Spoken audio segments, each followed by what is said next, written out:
Friday, and tonight we are talking about, dude, we got a lot to talk about tonight. I mean, seriously, one of the biggest tournaments to hit Maryland is here right now, the Bassmaster Open Series. They are here. I gotta They're look up. everywhere. So I don't know. Well, we don't have anyone on yet, so let's not get too much into it till a few people join. But some people that we know have been doing quite well. Quite well. Yeah, I'd agree. Yeah, some of our pals or people that we fish with have holding it down on the home waters. There's been a lot of spottings of a lot of pretty big names fishing the GP. Last weekend during practice, Iconelli was there. Yeah, Mike Iconelli. Huge name. We all know who Mike Iconelli is. We all know Keith Poche's been showing up fishing it. So I'm guessing I haven't looked. I haven't, with work, I haven't been to the river to see who's actually been fishing it during the Derby. But I would imagine he would be because I know he practiced there most of the time.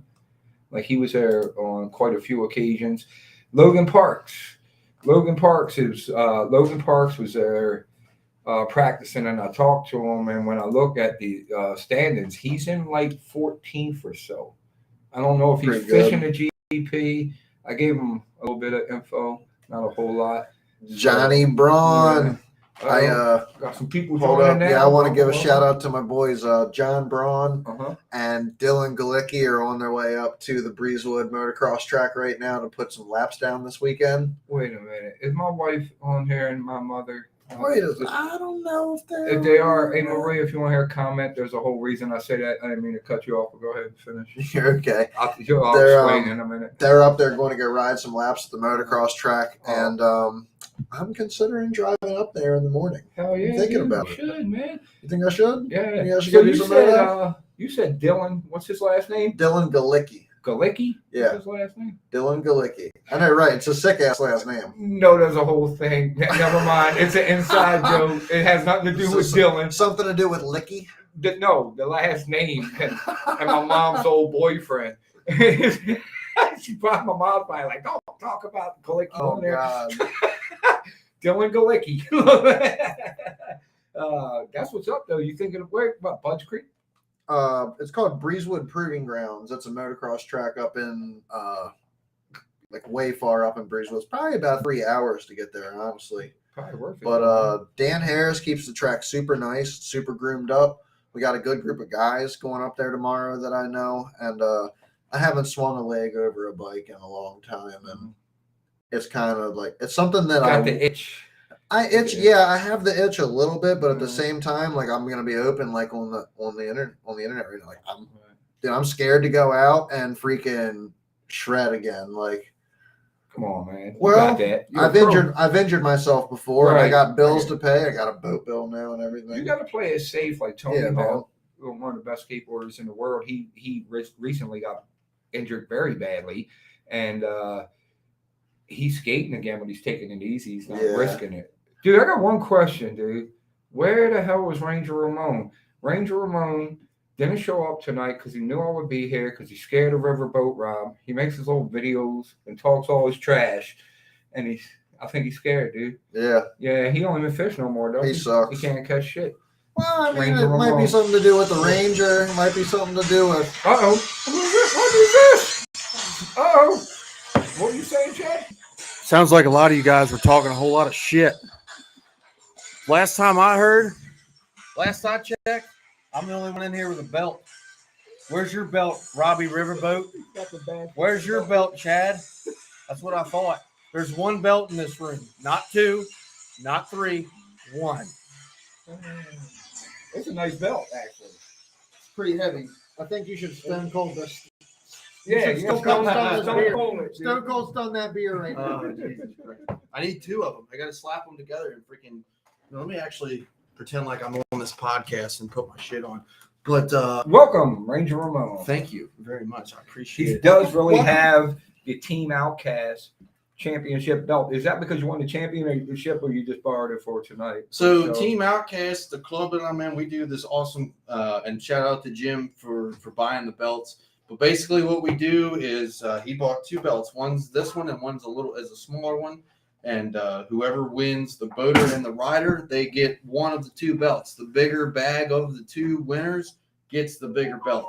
So last Saturday we had our tournament out of Dundee, and I was lucky enough to get the right fish. And I was, like I said, I was lucky enough to catch the right fish at the right time. I actually, for the first time that I can remember, maybe ever, played tides the way that they were supposed to be played, and it paid off for me big time. It's a whole timing thing too. That's the problem with tides. You can't control them. It's like, the derbies, whatever time it is, and hopefully you got a good tide. So without burning the spots up, not that we don't all know where the spots are, but basically the area I was fishing, I was really counting on the tide getting low, like low, to where where it usually is low, and I wanted the fish to pull out of the grass and get on the edge. Right. Tide didn't get low enough for the fish to pull out of the grass. I know that because the gentleman I was fishing with, he actually was throwing a frog, and he was getting his bites in the grass, not on the edge of the grass. I got one out of there. We were getting bites, but they weren't committing to it. So once the tide went dead, I told him, I said, look, as soon as this tide goes dead, I'm making a move. I'm going to where I know there's fish, and we're going to get there before the tide turns. As soon as the tide turned, it was on. I had one fish at 10 o'clock. I had my limit by noon. And well, without giving up those spots, where were you? At what river? Gunpowder. Oh, on the GP. I stayed local. Yeah, I know I know what you did then. And and look, not to What's up, Petey? not to talk Peter it up. Plopper. He don't like I that wasn't name, gonna dude. say it. Yeah, And he not don't to like that. not to talk it up because again, I'm very new at this game, and I'm happy to have any good finish, let alone a win, especially in this club. But I was able to have a better weight than some guys that we all know. Dustin is a freaking hammer, especially on the Gunpowder. He won our tournament there last year. Shout out to Bob Murphy for making it tight, and shout out to Jeff Cephalus on his 19-foot express for coming in second and third. Them guys made me earn it for sure. Oh, But yeah. I definitely any time you win a tournament in Team Outcast, it's definitely We talked cool. about what you did. I remember. That. yes. Yeah. No, my So brother, again, Well, that was a good strategy that you had. That's kind of like it's one of the same strategies that I pretty much my go-to strategy. here's the thing is after the tournament I was thinking about it, and the spot that I had caught the fish in, I knew they were going to be there because they've been there for the last month. But I actually left it right after I caught my fifth fish. You went to the juice spot? I went to the juice spot because I caught him there the week prior on the right tide. Yeah. And I actually wish I would have stayed where I caught the fish, because I think if I would have caught one more of the quality, I caught 4 of my 5 fish there, and my number 3, 4, and 5 were each over 3 pounds. They're there. Dude. Oh, they're definitely there. Yeah. And I left it. I wish I would have stayed. If I would have stayed, if I could have got rid of my first 2 fish, I could have had a really nice bag. Or went farther in, if you know what I mean. Yes. Yeah, went farther in. So you might have picked up another good one. right. Yeah. Well, it was cool because we were right at the end of the spot. You know what I'm talking about. Yeah, I know and exactly. I'm talking to my rider. I'm like, dude, I need one more good one. One more good one, it's over. It was around there. And You it just was didn't get the bite. But you won in. Well, that's where I caught it. Oh, you did. I caught my last fish as I was leaving. I told myself, okay, at 11:30, I'm going to go to the other spot, and it kept going back. I'm like, I'm fishing it slow.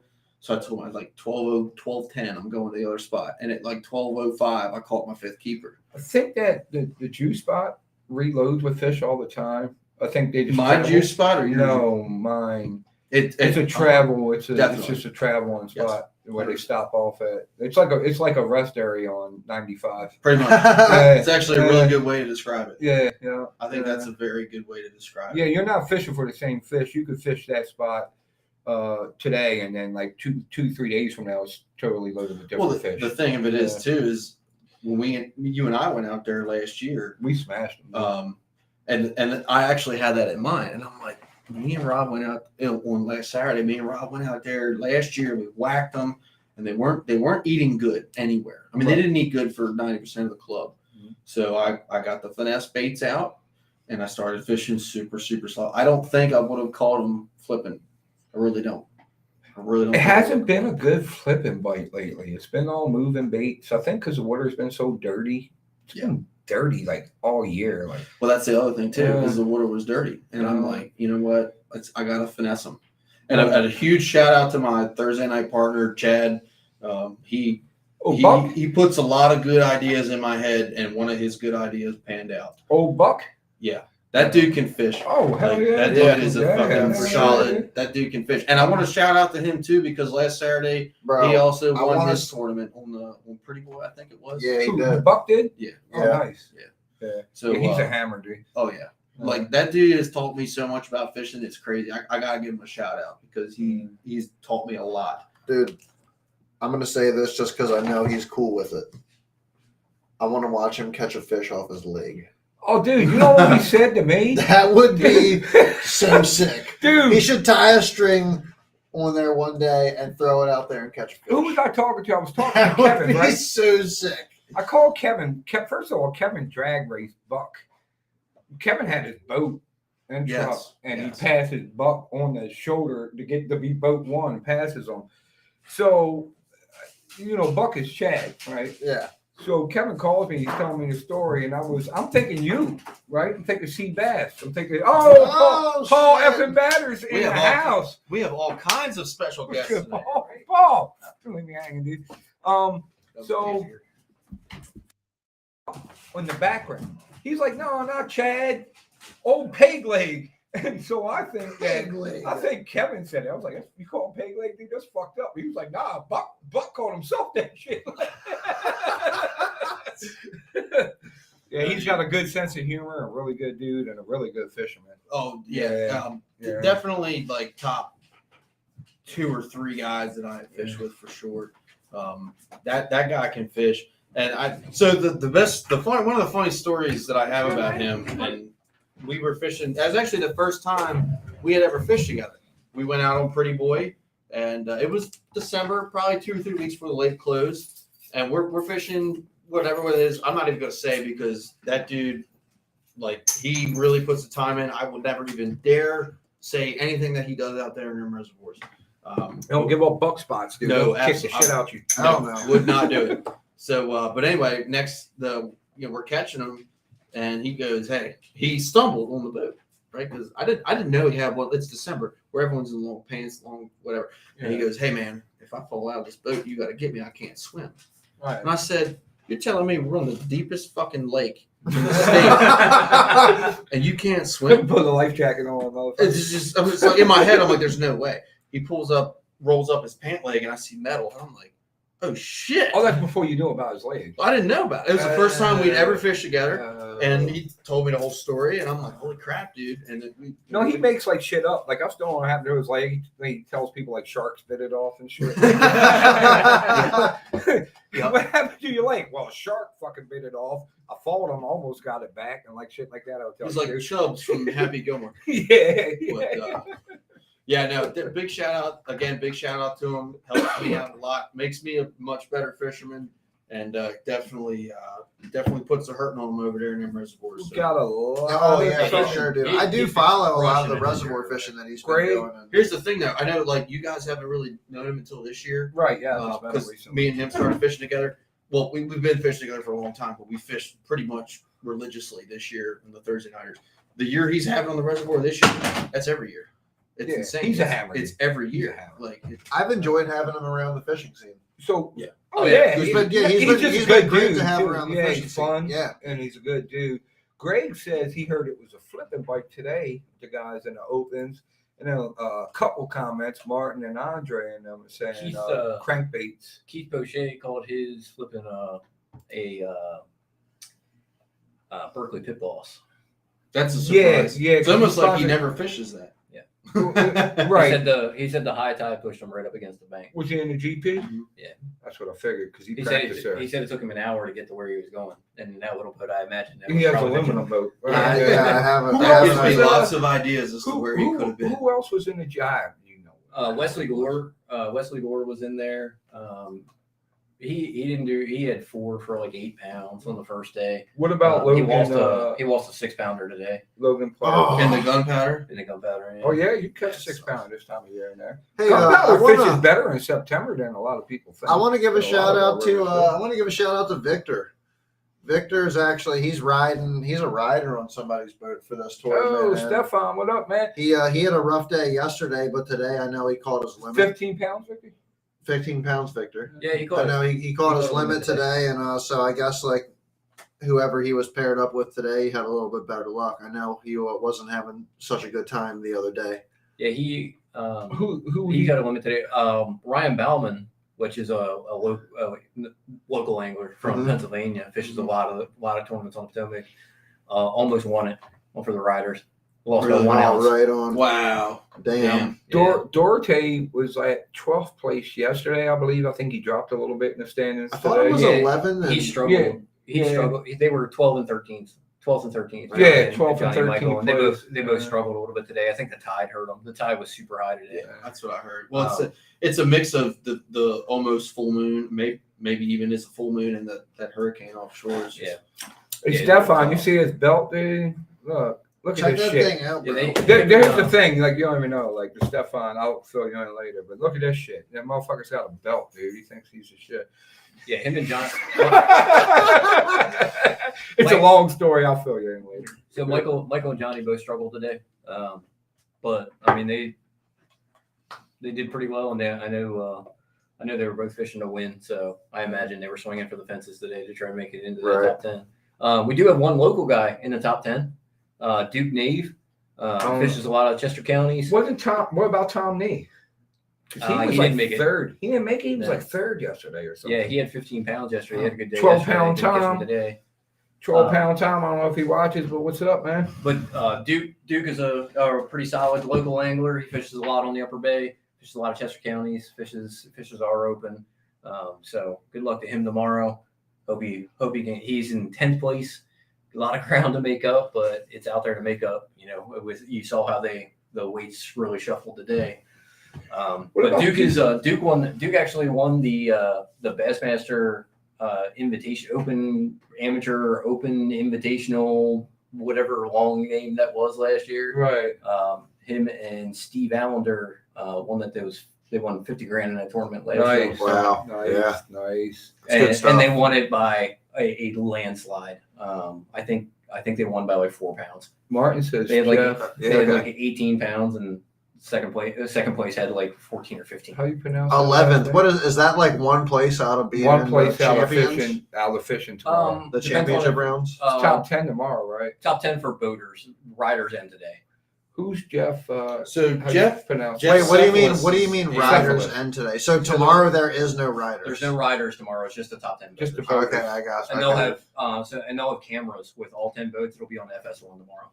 Will It'll it? be on TV tomorrow. Okay, I I'll wonder how- definitely I be wonder how- I'll definitely be checking that out. So let's talk about this real quick. Valora's out. Dorte's out. Lenore's out. Martin. The only local Tom Nee's out. the only local guy that's left in the top 10 is Duke Nave. And then everybody else in the top 10, any big names or just So maybe not a huge name himself, but Trey Swindle is in second place. That's Gerald Swindle's nephew? nephew, yeah. Yeah, nice. Who else was in the? I think there was somebody else in there that was. I plan on going to the weigh-in tomorrow. Is why I asked. Everybody else probably done rolled out of town Let's take a look here. this afternoon. Yeah, bring it up. So I know we had some local sticks do pretty well. And Mike Really well. Iaconelli didn't qualify either. Oh, he didn't have a good tournament. I think the first No, day he had 4 fish. Johnny Duarte ended up. Chad Johnny did Pipkins get in one. it. What Chad about Pete? What about Pete? Chad Pipkins Pete is Glusick. in fifth rate. Pete's in third. Oh, so there we go. We got fucking Pete freaking Glusick. Yeah. Bass so University in third place. That's what's up. Pete's in third. Unfortunately, he's pretty far back because the guy in first is cracking him. is it the same guy? No, not from Not the same no, guy. He was the guy today that's in second. someone jumped up today. What was the big bag today?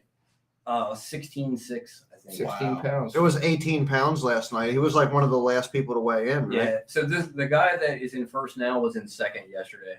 Dude, Martin, I At 17 seen yesterday. Apparently, the guy that was in first last night for the first weigh-in went back to the same juice. and only caught one bass. Hey, that's how tight order do you? But that's what I'm saying, dude. Alright. That's how fast things can change. And I right. want to go back real quick, and I So- want to go back to one of Martin's comments, and let's reiterate on this. We read Okay. it. Flood tide today, the water never dropped. Low tide today was higher than high tide yesterday. So the other, so that's tough. That's tough situation. that always makes it tough because you a lot of the places that we're fishing, you have to have that low water. Yes. They'll And stack up on the that other side. the other thing that made a difference for that guy, you said he was one of the last guys to weigh in. Well, so yesterday he checked in at 5:20. Today he had to check in at like 2:30. Oh shit. Yeah, right. That's a huge Yeah. difference. So he Yeah. might have called his fish later in the day on an incoming tide or something like that. Where were they fishing? Anybody know? Incoming? Outgoing? So low tide was at like 2:00 on Thursday. So that it would have been Thanks, like baby. 3 so o'clock. he would have missed that. I mean, he would have Thanks, missed it Steve. if he had to be in at 2:30. He would have missed that last hour of the outgoing tide. Yeah, Right. So I mean, that could have been a huge a difference. huge difference. Yeah. I do want to say a quick shout out. Part of the reason why I'm wearing the D-Generation X shirt today is because of one of the guys in Team Outcast, Jeff Cephalus, who we were just talking about, got 11th in the co-anglers overall. Nice. So great job, Jeff. Way to represent the not only Way the to go, state. Jeff. but Oh yeah, the congrats, club. man. So on the rider side. So Here we not go. only we Here have we Jeff go. We 11, got the official standings right here. So Jeff was 11th. Roland Giddings. Anybody knows Roland? Roland's a super good dude. Heard the Uh, name for sure. Fishes with his club is Bass Legends. What's up, Will? He was 13th, and I believe he had big bass for the week. He caught yesterday. He caught a 5.01 Oh, very good. or 5.1 ounce.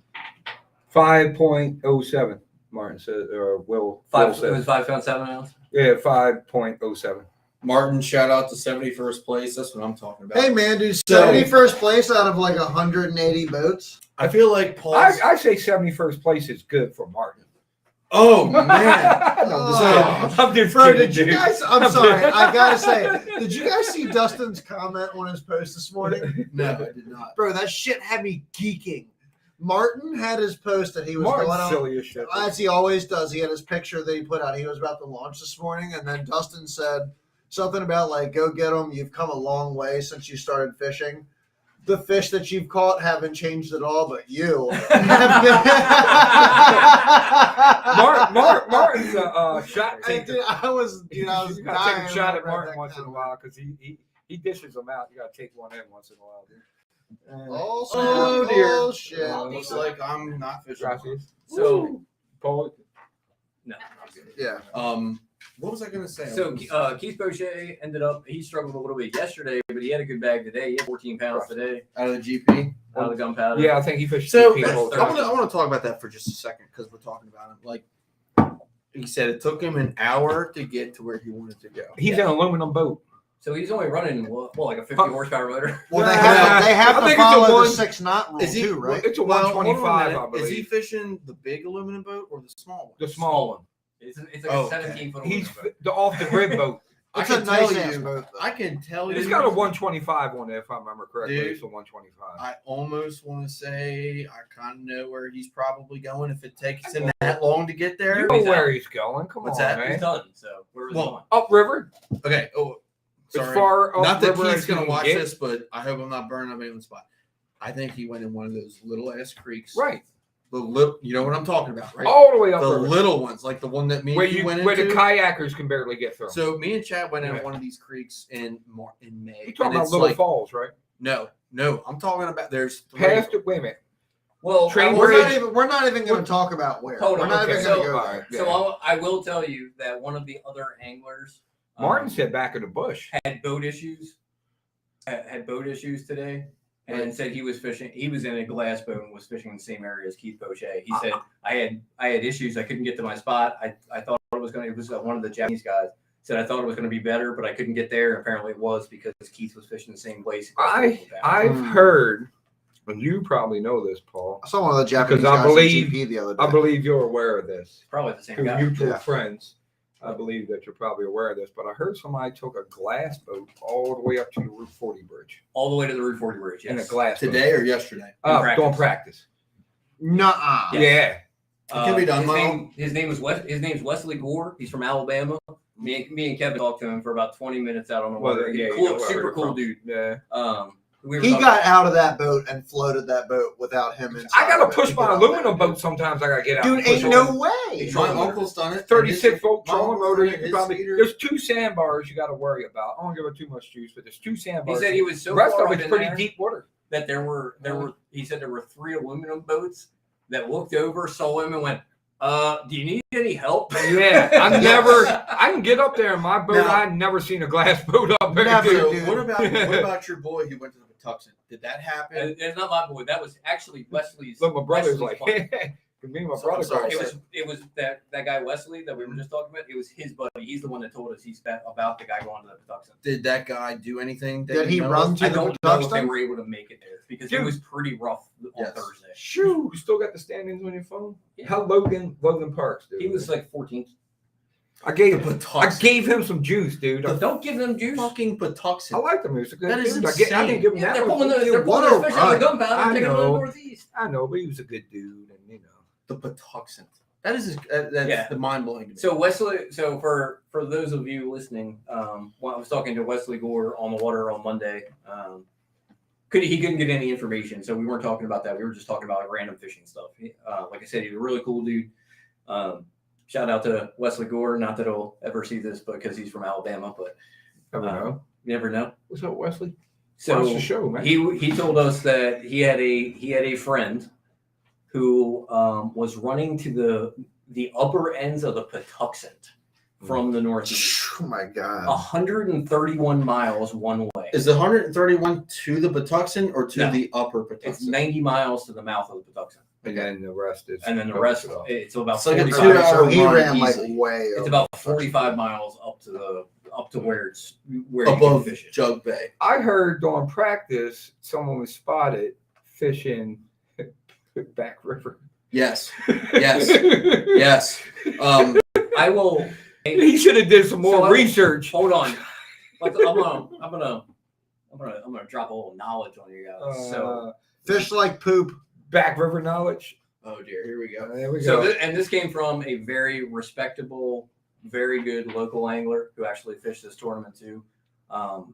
And he said they're still fishing there recently, but he said in the 90s, that was one of the spots that he Back River. Back River. I don't remember I fishing believe in the it. 90s. I I didn't believe fish it. Back River. Yeah, was in the that before 90s. they were dumping raw feces in No, the When no, that's- no. when It was that's worse a then. kid. Bethlehem Steel was in Dundalk at Probably that worse point. than. Yeah. It was worse. It was worse then. Because he had all the Bethlehem Steel. But Yeah, Bethlehem Steel said- was fucking the rivers up. They said And Back then River was. and the Back ship River, plant was You could catch some nice bags at Back River. the ship plant was not as I believe advanced it. as it I mean, is now. it makes was a sense, straight right? ship Like, plant. You know, I wonder if he makes caught sense. anything. It's You not go all really the way any in the different back. than Middle River other than the Right. salt. Now, like right now, this time of year, I don't think so. If anybody watched the weigh-in yesterday, Brian Schmidt dropped a little knowledge on why the fishing was so tough. Lack of rain. So the lack of rain has pushed the salt line It gets way saltier. which But we had a has serious pushed storm the the other day. has pushed. Yeah, but it's not enough. Right, It's not it's enough just to move one that salt line. You really need a lot of water coming down the Susquehanna. That is a very good point. So that's why, and that's one of the reasons that it's fishing so tough. Right, too much salt. Also, So that's making running way upriver makes Also, no sense then. I think that might be one of the reasons that the fish moved out of an area me and you were catching them out of. Oh yeah. Mm. Well, Oh, your juice spot? I could see it. I think a lot of that has to do with just the. You don't think so? I think that has a lot to do with it. I think Interesting. I think it might have a lot to do with why. Hold up. You read Martin's comment? No way The did biggest Martin crab see the he's ever biggest crab he's ever seen So- in the Forbidden Zone. Sure. Yes. Swim for real? Yeah. Okay. Like I'll tell you Oh, right is now. And I've seen crabs past Deer Creek in the Susquehanna. Wait a minute. In the unspeakable forgiven zone, That's is wild. the crabbing good there? They used back in the Forbidden Zone. Yeah. I doubt it. Dude, I swear to God, if I go back there and I see somebody crabbing with crab pots, I'm gonna lose my fucking shit. I was So let's about to not even tell talk Pete. about that. I was So- about to tell Pete so he go back there and try. I need some crabs. I'll do it. Well, I don't fuck care. that shit, dude. You know, I'm gonna never ever see anybody back in the forbidden zone with crab pots, I'm gonna cut your shit. Little Bradley, you get So- pissed, dude. And leave them there for structure. So, on that same conversation, talking to some, there was a conversation on one of the fishing, Susquehanna fishing Facebook groups. Back in the day when you could fish the catwalks, people would see crabs on the wall underneath the catwalk. Yeah, On the when dam, I- all when the I- way up on the dam. Oh, yeah. When I grew up on Bear Creek, and we used to be able to go on the pier, and you could see crabs just hanging on the pile. Oh, yeah, Take that a would- net and yeah. just scoop them up. I mean, Bear Creek, I would believe that, but yeah. Bear Creek's a lot is a lot saltier than I wonder if anyone up in fished the- there in this. Straight off the No, Tapsico. It's well, like Bear Creek. It used Yeah. apparently Yeah. it used to be decent. It bass. was no bass in Bear Creek. I don't care what anybody says, but whatever. The Chuck Tawny will tell you that I the mean, opposite. Look, Chuck Rob, grew check up. your phone. Chuck grew up in North Point. Peter He did not Plum. grow up on Bear Creek. He lived in North Point. No, he didn't live in North Point Village. He lived over by 84 Lane. Look, I'm telling you. Peter Plopper says check your phone. I'm So, serious. while Rob's checking his phone, I will say. I told Chuck at the World Oh Farm my God, over the it's weekend. Kevin Parsons. Oh, Kevin, good Lord, we're in trouble. Kevin Parsons. Oh. Chuck, look, hold on, I gotta show you. Got to show this one. Let me see. Oh, watch out, bud. So Pete said you can definitely. Pete said I can get a glass boat up there, Chloe. and he sends me this, dude. Pete all the way up there in this freaking. I don't even know what this thing is that he's in. It's like a big-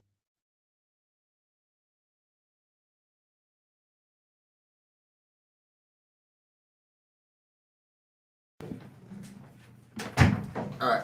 Sorry, I had to adjust Look, my oh belt. good Lord, they're all the way upriver too. Oh yeah, all the way to train. Right, that's past the 40 bridge. Good But, Lord.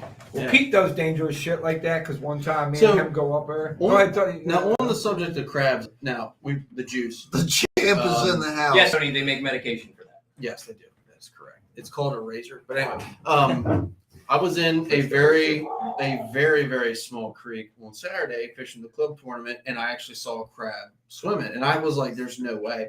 So I took the rod and tried to get it to grab onto the rod so I could put it in the box. Tell me to break your rod. It did not. I didn't even think about that till now. I'm like, wow, that could have been a really bad idea. But I did see a crab. I'm actually trying to go crabbing here soon. Hopefully, catch a couple. Shit, talk to my brother, dude. He goes all the time. So Yeah, that's true, Dustin. So I know you two guys are totally out of the loop on this, and I apologize for that. But me and Chad had a conversation with an individual who I won't name, just out of Hold respect. up. Before Chad- we get into this, just before we get into this Yes. conversation, I want to say this is Bass and Beer Radio. And I did happen to, how's your beer feeling? I'm going to need another one in a second. I did happen looking to for pick another up- bottle of tequila. So let me ask you something. Are you guys feeling seasonal, or are you guys feeling, I got something that's a little bit. Just give me one. Is it Oktoberfest? It's No. not October. I got something right here. You did all that dumping out for one bottle. Well, you drank the other one. Tony said I'm a good girlfriend. That's true. I brought Rob is him the best. some tequila and I brought ice and stuff, and Tony's like, man, Would wow, you like? Do you're you like want a one good bottle? girlfriend, dude. I'm like, I don't know if that's a All right, compliment. so- or- I'm gonna stick with the high octane. Yeah. So this is Bass and Beer Radio. Before this is a good. Brooklyn Brewery. We're about to break into a good Right. conversation with Tony's conversation we're about to get into, because this is some legit shit. Shit happens, and Yes. we definitely want to talk about this and make awareness for it. But we want to try this beer.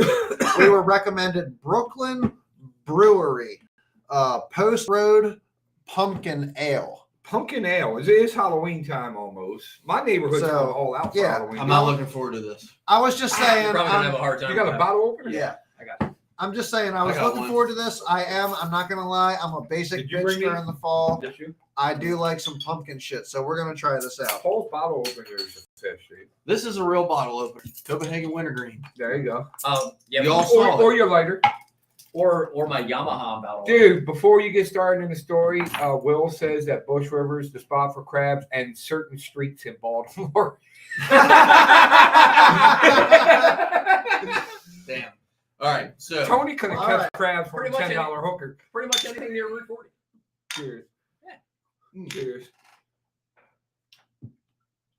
okay, I'm not a fan because it's an IPA, but it is doable. I It's not an can IPA. It's It's like drinking a spicy beer. I can finish Or this. something. Yeah, that's got spice to it. You That's ever got, drink? like If you drink carrot cake, You'll like this. I will agree.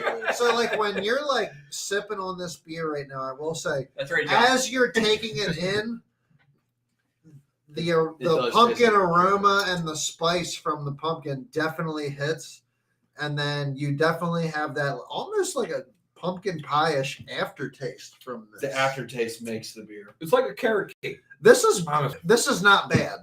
it's not bad. This is pretty good. I like. wasn't this ready beer. for that. So This if you isn't want bad. a decent pumpkin ale, Sam Adams actually makes a decent pumpkin ale. Yeah, Yeah, they're Sam Adams makes a lot of decent pumpkin stuff. They make a lot of decent stuff, but not a lot of good stuff. Decent stuff. So, I yeah, usually just drink a Bud Light, eat a piece of pumpkin pie, and pass out. So So I know that Paul Batters is going to have a lot to say on Paul this. effing bad. And again, I want to hear this. Well, so yeah, let's hear this. So here's the story, and I'm not mentioning names. I'm not in the business. Look, Chad will tell you, Paul will tell you. If I'm going to talk smack to anybody, it's going to be face to face. It's just how I am. I don't believe in talking shit behind people's back, Talk shit about me all the fucking time, dude.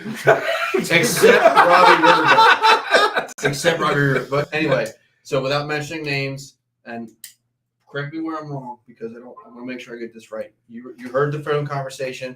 A friend of mine who fished the opens today as last 2 days as a co-angler actually had his boater disqualified because shut up, bitch. for a number of reasons. 6 knots. No, number of reasons. First reason was backboating, which I know isn't a rule, was outrageous. But He that's said ridiculous. he was backboated so bad they were fishing hard structure with brush piles, trees. He couldn't get a cast anyway. He said the side of the brush pile was actually tangling up his rods, laying across the back of the boat. was he fishing with Travis Manson? No, Dude, it's no. funny because Did he fish Travis the didn't. open? No, he No. did not. But No. when Tony said that, that's the same thing I thought at first. So Travis yes, Sean. so like that actually happened, and the rider, who's again I won't mention for numerous reasons, took pictures of this. Not only that, the boater, and so he said something, and the guy apparently just got really shitty with him. And Wait a minute, is this What did the well boater known? actually say to him? I remember The We boater were said talking to something him. along the lines of, "You've been a fucking problem since we started. You act like you know how to fish here." The rider in question, I know on a personal level. What we did know he- on a personal level. Yeah. It's a He's local fished here for guy, years. but The what rider's did- a local guy. what Right, did right. he state the boater said was his issue from the beginning? Because that's No, one of wait, the I'm parts sorry, that I Tony. did miss. Plus my question. I know the riders, the boater, local guy or Yes. okay. The boater was a local guy? So New Jersey. That's as far Okay, as I go. all right, That's good not enough. as far Good as I'm enough. gonna go. Good enough. Good enough. Here's the here. So Martin. But look up the people I know to see who got zeros. So Martin says it. They were, It got to that it, point. it got to that point. Oh, wow. And it got to that point. And after hearing the story, I feel for the rider because Me too. if you're Yeah. getting backboated, that like backboating, there's no rule against it. No. I'll be the No. first to say there's no rule against it. Is it wrong? Sure. How much did the co-anglers have to pay? He paid just 500 he, $500 dude, he $500 paid, fucking he paid a dollars. lot of money to fish that tournament. $500 So- is a lot of money. Here's where it gets really, really spicy, kind of like this beer. The It is a boater good, that's a good beer though. the Yeah, boater it's didn't good. catch a fish today. Froze on you. The boater didn't catch a fish today. So Okay, their farm check-in on. time was 16:45, 4:45 p.m. Right. The boater was dropping the co-angler off at 3:45, saying, "Hey, we're done, whatever." He was in 5th place overall for the points as a boater, top 3 making the Elite Series. He is disqualified because of his conduct from the tournament director, from the co-angler. And again, I'm not mentioning names. I don't need this to escalate. That being said, No. on the way, on the Ryder's I a good hope it's friend of not mine. who I think it is. Ryder's, Hold on. it's not. Ryder's a good friend of mine. On his drive home, said boater called him, basically cussed him out. "You're a piece of shit. You ruined my season. This, that, and the other." He's like, "Dude, you broke numerous rules. Like, you kicked me out of the boat an hour early. You didn't give me what I needed." Like, apparently, I didn't know this in the opens. Oh, you can't net fish in the opens. Oh, He netted a fish.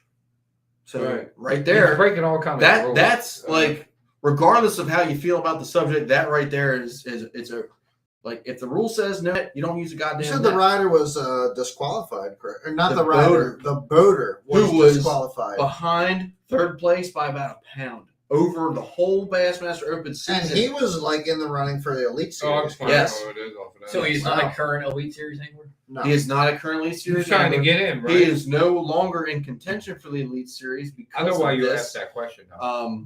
And and I wanted to bring it up because, and Paul, I really want to hear your opinion on this. Everybody that I know, myself included, and we've gone over this, but myself Let's back up, included, dude. has had at least one poor experience in open format tournaments. Mine is, it's old news. It is what it is. I've moved past it. I don't care. This year? 2 years ago, Oh. 3 years ago. You I were, knew- you were bigger than the boater and you intimidated him. I'm not bringing it up. Look at my belt! I thought- Team Outcast! I thought it's old news. I don't even care to talk about it anymore. It is Oh, what it is. shit. But I know guys that fish the Piedmont division, the BFLs, Smith Mountain Lake, stuff like that. Backboated like crazy. Good friend of mine. He wants to call into the show one day. We're gonna have him on. He's an absolute beast on Smith Mountain Lake in the BFL. Jersey or Pennsylvania? Jersey. Are you sure? Yes. There's, Hold on. I'm gonna show you. Yeah, I I'll think show- I I'll sh- got a clue. I know it's not the obvious ones. I have So a clue. long story short, Oh yeah, that guy's a douchebag anyway. so what had happened was a good friend of mine, What Zach. is he in there? um, Zach, if you're on, I don't know if you are. If you're on, Oh, yeah, I please know who he correct is me. anyway. I know who he is. Please correct me if I'm wrong. But Not John Sukup. He's too busy snagging fish, dude. so Smith Mountain, right? So Smith Mountain Lake Hook up, BFL, suck up. Smith Mountain Lake BFL last year. My good friend of mine fished against him and with him in college. He goes to Radford. Really incredible, really good fisherman, good dude. Fishing the BFL. Smith Mountain as a rider. His boater goes. He fishes a lot of open with Smith, cashed a lot of checks, won a lot of tournaments. Goes, oh yeah, I fished against you. I know you're good. Like, where do you want to go? What are your recommendations? And Zach, first tournament as a rider, says, well, let's go here. We'll try this out. He catches 3 fish. Now in the BFL, you can have 5 as a rider. He's got 3 for about 12, 13 pounds. Every piece of structure, it was a dock that they fished. After that, the boater had swung out way wide, 90 or straight on into it. So he could only fish it. And he was like, I'll never fish a BFL again. So Which is on the bullshit. other, so hold on. On the other hand, think of it from the boater standpoint.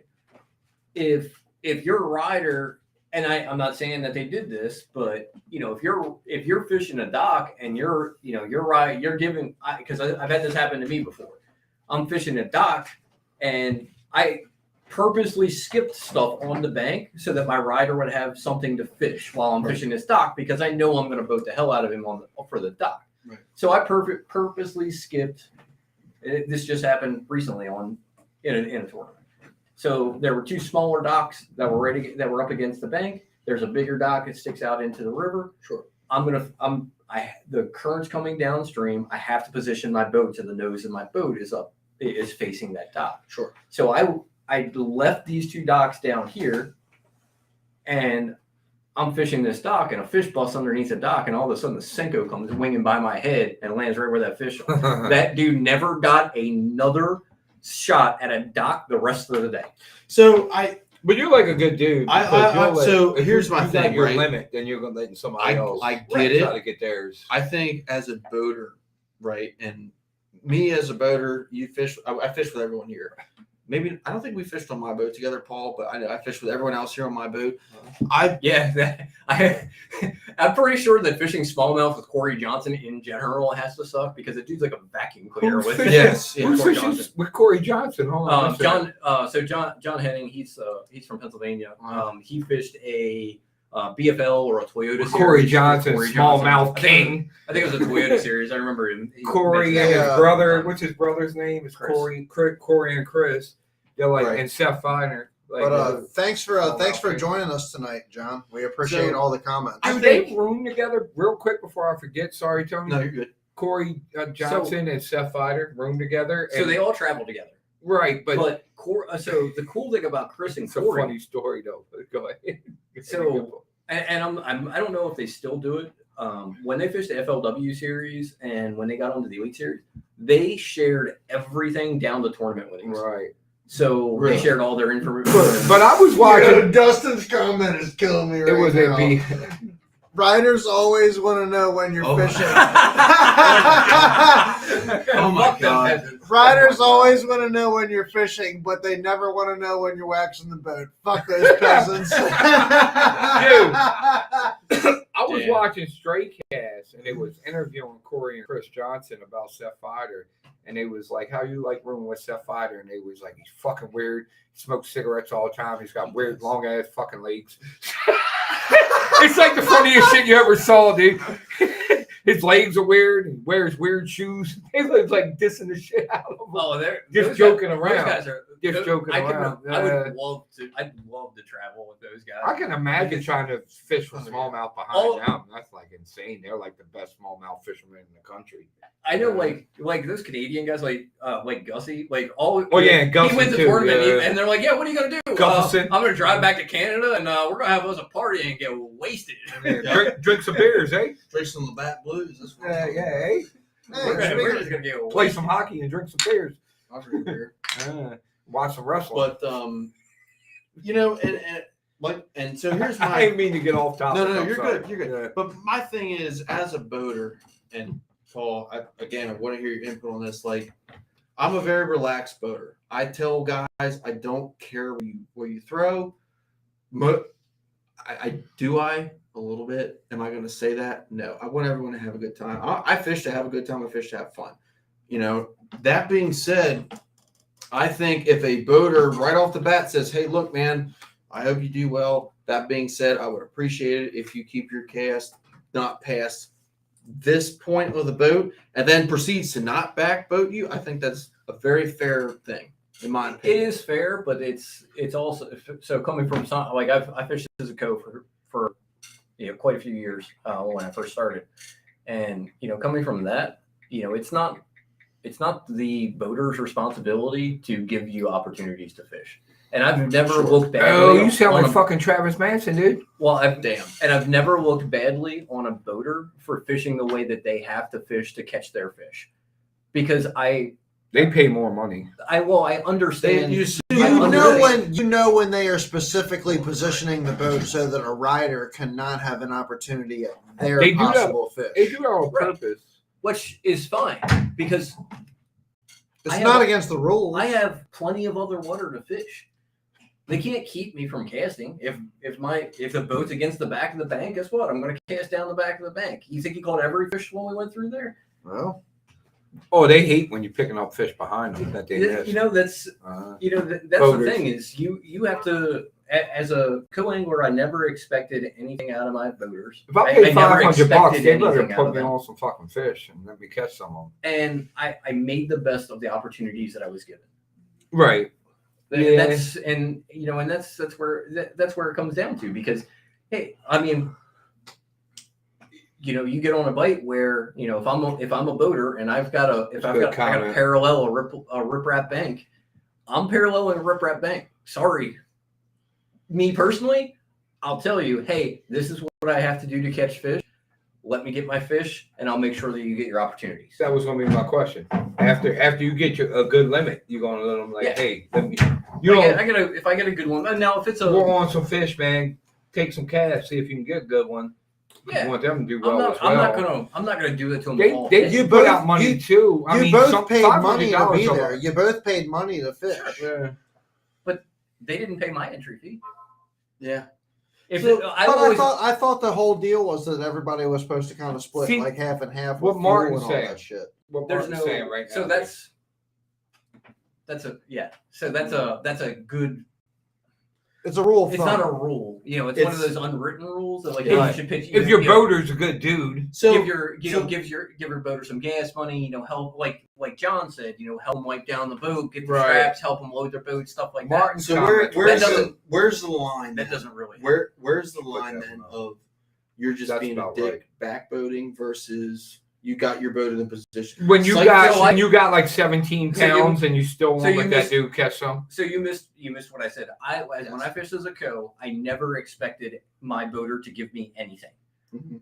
because I understand that they need to do what they need to do to catch their fish. And they're paying a lot more money. They And got a lot more on the line. Not just that they pay Fuck that. they pay more money. What kind of with If that? I wanted- agree. Fuck that. If Yeah, I fuck wanted that. to make sure that I had all the best opportunities, and I told this to, and this occurred in a club tournament. Not that he screwed me, but we had when I was a rider in our club, we had a boater. He was like, Paul, I feel because I was in second place. I was only behind by like a pound the last tournament going in, and he had a smaller boat, and he couldn't run to the northeast, and he felt so bad, and he felt like he lost me that tournament. And this is the rule I've always had as a rider. If I wanted to change things, I'll go buy a fucking boat.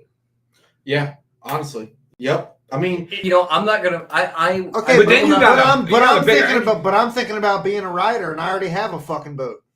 Okay. It depends on who Fish you're. every So, but that's what I'm telling you right now. So That's I that's gotta one address of the this comment things. when we get Hold to up, hold up. So That's one of the things that keeps me from doing the club tournaments and all that bullshit is because Oh, you don't why worry am I about going to the club. put 8-10 hours of my time onto the back of a boat And for some $500. fucking asshole just to put me on the back and not let me Don't do forget anything? $500. It's like fuck that shit, You don't really have to worry about that in a club tournament. Dude, I got. yeah, Club clubs tournaments are are different. dude. Some people do shit like that. I But got. you know what I'm saying? Yeah. No, I get what you're saying. Or even in general, just being on some asshole's boat that is just like, oh, don't flip a bass on my carpet. Like fuck you. Yeah. Oh yeah. Yeah. Those You know guys what I'm do. saying? But as far as catching fish, it's not just I paid Shit is cracking me up, dude. I paid Sorry. $400. I paid $400 to get into this tournament. Well, the guy on the front of the boat paid $1,500. He's got a $60,000 boat. He's got a $60,000 truck. He's got a You mean a with $90,000 boat? $90,000 boat, whatever it might be. Right. So No, I get that. They assume the risk because they're here's the assuming deal. all the risk. You as a rider, you don't really have any risk other than the $400 that you paid to fish. To get in a little bit more of what Paul's saying, and this is Martin. I got to address this shit, Absolutely. dude. This has happened. I don't have to worry about my co-angler. So I can just hold look at up. it No, and go, hold on. Hold Let on. me address this, please, because this shit is fucking cracking me up. Martin said that he had a talk with his boater, and his boater told him, once I get my 5, I'll let you get my 3, right? And cool. Then John, who mentioned that Corey smoked him, said, yeah, that's what Corey told me. I've been reading this shit the whole time. I even heard, I was just like, it's hilarious. Yeah, Corey told me the same shit. I would. It says more than that. Where's John's comment? Did you put it up? Yeah, right here. That's what Corey told me. I would win. Laughing out loud. I digress. So, and to get back to Paul's point, what Paul is really saying is, Which is bullshit. I'm on Martin's page. That's So I feel like I don't if like I'm it. paying $500. I would never do it. Say you're a pro, right? well, yeah. You're the boater.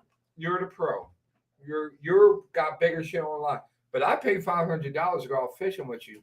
I'm hoping you're gonna put me on some fucking fish or something. Dude, I don't Yeah. even expect anybody to put me on fish. Shit. But don't position your boat so that I don't even have a chance. Like I just at donated catching my some of the $500 fish. to You know what I'm saying? Like, have the don't, pleasure of being on your boat. that's and fucked don't up. fish opens. Don't Right. fish opens. That's I don't. like that's But why I don't. good fish point. them. Good I- point. Good So point. I sad to wouldn't say it, but I kind of feel the same way. And it's one of the reasons that I didn't fish. It would, John. That would be a great story if we We could. gotta have him on the Dude, show. John- We gotta have John on the Where's show John to tell the from? story. He's from Pennsylvania. He's not too close to here. Well, but we we have might be able to get him to call in or We something. have technology on this software here where he could call in if he's got a video camera and we could do a split Maybe you screen. can tell us the Corey Johnson Yeah, story. we can get to Corey Johnson. that'd be story tight. sometime. So, That's what Corey told me. that's one of the reasons that I don't fish the opens either. And I told my buddy Frank this and some other people. I'm like, well, I'm not paying $500 to get stuck with some ass. Get Right, better. right. But I understand too, like a lot of those guys are they're trying to make a career out of this. True. Right.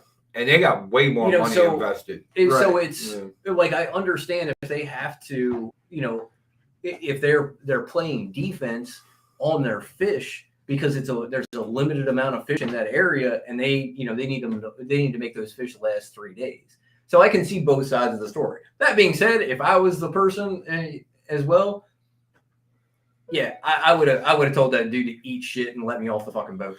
Martin, I feel like that is the story for a ton of anglers throughout this so, tournament, dude. To your point, Paul, and we talked about assuming the risk as a boater, right? Like, if you're fishing the opens, we'll even go down to the BFLs, right? If you're fishing the BFLs, you're probably getting there 3, 4, 5 days before the tournament. You're, depending on what you do for work, you're taking off work, you're spending that money to travel, tow your boat, assuming all the costs of the blowouts, the hubs that go bad on boat trailers, Just gas. the gas, Food. everything. Like, Lodging. everything, like, Absolutely, Austin. I do this. I do a lot of the same thing. like Food, lodging, gas. Like your they got cost a lot of money to invested, fish as a boater is exponentially, not even including the entry fee, is exponentially more than a Well, just rider. think of the boat. and the truck. But I want my experience to be as a local guy, and here they come, and I pay my $500, and I go out with them. I want to take something from that. I don't just want to sit on the back of their boat and hope that they catch a limit and maybe let me catch a fish. At least teach me something. Right. You know, Right. Yeah. I want to get something. Fucking be from the respectful throughout experience. the experience. So Yeah. talking, John raises a good point, and he's talking about BFLs, and BFLs are pretty low entry fee, a couple $100. Right. And to fish a BFL, a single day BFL event, you're looking at $1,000 in expenses I see. Right. For fuel Oh, yeah. and all and that's for a 1 day event. that. Entry and fuel. Fuel, entry, lodging, practice time. It's Yeah, and again, I mean, the experience would be worth it if you get a guy that's actually going to give you something out of it. Like, even if he's so even I his would've- back boat, so I if he's would've- going to be teaching you a little something, Right. like, you know what Exactly. I mean, I showing would've you paid- something. if then I it's got with probably worth it. someone. If I got with someone that I thought I could learn something from, or I thought it would be a cool experience, I would have Right. paid the $400 just for that. Yeah, Right. yeah, that would my make buddy, it worth it. So here you go. My buddy on yesterday got paired with Woo Days. There you go. Old school Woo Old Days. school Woo Days. The worm fisherman, Woo Days. He didn't do that great in the Derby, but you know what? He's old school, like mad old school. Yeah, a lot of that's pretty much what a lot of the. Nah, that's a local guy around here, right? No, Woo Days from Virginia. No, Schmidt. Oh, Schmidt. Oh, yeah, Schmidt is. Oh, Schmidt. yeah, he's He's a Potomac guy. He's a Potomac guy. Yeah. He's from down Southern Maryland. He's a local guy. He's got some big wins too. So that Good and names. that's what a lot of the mindset that a lot of the pros have. I mean, I don't. is that you should be there, not to really not to be trying to win a tournament, but to learn as much as you can about tournament. I mean, that's worth it. That's No, worth it. I mean, have issues okay, with so that. in If my I mind, got put on a boat with Brian Schmidt on the Potomac, I'd sit in the back seat and just watch and be happy. and be like, But that's worth I'd be like it. taking notes. That's worth it.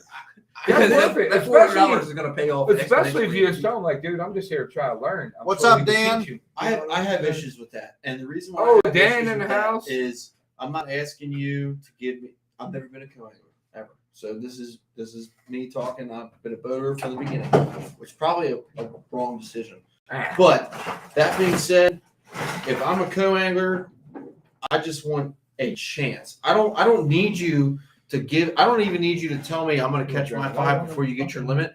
I just want an opportunity to catch something. You know what I'm saying? Like, don't put me in a spot where I'm 3 foot off the bank and I can't do shit. That's all I ask. And if But what if you're fishing with, like, what if you're like with KVD? okay, but look You now. know what I mean? Okay, so here's the thing, right? There's a really we're gonna have to find the link and share it. There's a really good video I watched. You've probably seen it because it was a Bass Oh, University Woo's a clip. classic winner. Too. I Um, didn't even realize that. So there's a really good video. Gerald Swindle talked about it. He was fishing. It was either BFL or maybe even open somewhere. I think in Texas. His rider caught 2 9-pounders in a row off the back of his boat. Damn. And his rider felt bad. He's like, dude, I'm sorry. Like, I don't. He stopped fishing, and Swindle was like, Don't pick be your rod sorry. up, Right. go fishing. Right. It's like, you're on the back of the boat. It is what it is. Yeah. And he finished the event well enough to make the Elite Series that year. But like in my opinion, this is just my opinion. I've never been a rider. I feel like them guys are out there for the same goal, right? I made the choice to go out and buy my boat and fish. I don't fish SQTs. I don't fish opens. I don't fish BFLs. That being said, I feel guilty when I go out and I'm in a small area. Like Saturday, perfect example. Went to my spot and I told my rider, I'm like, look, man, this is a small area. You're not going to have opportunities to cast. I'm sorry. Here's what I would do if I were you. He didn't catch any. I felt bad. But it is that situation. It is what it is. Like, I mean, I just want an opportunity. That's all. If I'm a co, I want to learn anything. I get it. club. I wish I started as a rider. Club tournaments and open. There's a lot of difference between Come get it, Jeff. a club tournament and an open. Club tournament. Well, your boaters fishing. Maybe to qualify for Mr. Bass, or they're just out Sure. there having fun. Absolutely. Where you get into the open, and these are guys that are literally trying to make. They're trying to make a living. Their life depends on it. That's their how they pay. livelihood. That's how Their they pay their livelihood. bills. Right. Yeah. So, I don't think there's a way to do it and not be a dick. Yeah, and that's the way you need to. You can like I said. When I, recently, telling the guy, hey, look, this is. I told the guy, I because of the current, I have to set up on these docks it's a very specific way. You're not going to have an angle to cast. But I'm going to make sure that, I'll make sure that you have something back here. Now, was it stuff I was ever going to fish? Absolutely not. But you still give him a shot. But, Right. I'm not, it doesn't mean he couldn't catch fish off of it. But I made sure he had something to fish. It just And may a not good have been- experience. And Well, learn like something. and to get back. Yeah, after I yelled at him. Oh, He was the guy- you he was the yelled at guy- him, did yeah, you? he was the guy that threw off. Jeff's the- talking mad shit, Tony, real quick, and Martin says, he feels guilty out fishing his So boaters. you should ask Martin Yeah, how many he said. times he'd caught more fish on the back of my boat than me in a non-team tournament. Is this It's You- never you happened. fishing- It's never happened. it never happened. No. Give him the So here's a look. suck it, Martin. Because I got the belt on, I'm gonna stand up and do it. But here's the thing. So Kevin, that's fine in a club tournament, but in an open or If you're fishing to try to get into the elite series and you're And you're fishing for points. fishing for points and the guy that's back behind you could put if you position the boat so that he has the same shots as you do to pull bass out of the same area, he is potentially taking No, they're not going to give him that shot. he is potentially taking what you need to qualify for Right. the elites. exactly. When you And- put it that and- way, I and I fished on the feel back that. of Paul's boat. It's still I a feel dickhead that. move. But, Yes, it is, but I can see feel both that. sides of it. I fished on the back yeah. of Paul's boat. So, Paul don't leave talking, any fish for you to I'm pick up. a Kevin Parsons type fisherman myself. Oh, when yeah, I have let's someone see, on the let's back see. of my boat, I tell him come up to the front and He fish does. next to me. Me and Not Kevin gonna lie. fish. So I wanna- Half the time I don't want to run the trolling motor I wanna anymore. talk I'm about just that gonna for. Kevin will let me take over trolling motor. Like, I'm glad you took it So- over because I'm tired of running it. I want to talk. I I want to talk specifically about this comment because while if you're in a club tournament or something like that, yeah, it's perfectly fine to do that. Anything above club level, you can't do that. If a rider steps foot on The the front of the rider boat, they make a cast. cannot. yes. If they make yes. a cast from the front of the boat, Yes. you're disqualified. Yes. Nah. Really? Absolutely. Yes. Really? Yep. Wait, so they can't stand on the front deck at all? No. The only So time think that they about can be why. on the front deck is to Prevent to like a safety issue. a safety right? issue or to help the boater land a fish. So think of it Now, like this. on the flip side, the boater can't come to the back of the boat either. So think of it like Okay, this: go. like What's he springtime, gonna Lake do? Anna. He's gonna grab the fish by the mouth because you can't net the fish either. Well, it depends on the tournament. So some Well, tournaments you allow can nets, scoop and it. you can You can allow scoop that. it or try Or to you can grab reach it. down and grab it. Yeah. Fuck that But- shit. Why It's is true the though. That's- co-angler that is not a- allowed on the front of the Okay. boat? That's a right? rule in the But barrel what's and the bass logic station behind tournaments. that? That's a rule in the It's What's the it's logic, so though? it is it technically so that it maintains a fair field yes. for the rest of the co-anglers. yes. Because if I don't let you fish up front, but But- Chad lets another guy fish up Right, I front, get it. right. That makes now sense. you're That at a makes sense, disadvantage. So we had a discussion about that in the club this year. We actually, I credit to John Jedry for our tournament director for actually going through the bylaws. That's what I do, Kevin. So for going through the bylaws and reminding all of us boaters Good and point, riders Martin. of what is acceptable and what is not. So we actually, Martin giving some juice there. Yeah, Martin's giving them. So- you should post that one up. It's good. and I'll be the first one to That admit last that one, I'm Martin. I'm guilty of it That's- because we're in the group chat with Skylar, and I know a couple guys co-anglers in the club.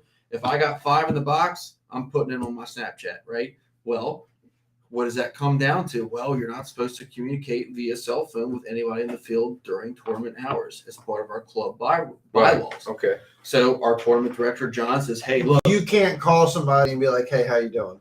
Sure, actually, you're not pizza supposed in to. that box. Now, I have never witnessed in the club where Then somebody there's calls me and pizza in says, that hey, I box. got no fish. What do you do?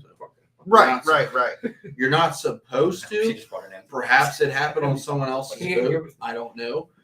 But the rules are there for a reason. And I think, like, in my position, I know for a fact in club tournaments, I'll call my buddies. I'll be like, hey, man, how are you doing? Just because I feel like it. And it's a club. It's not that serious.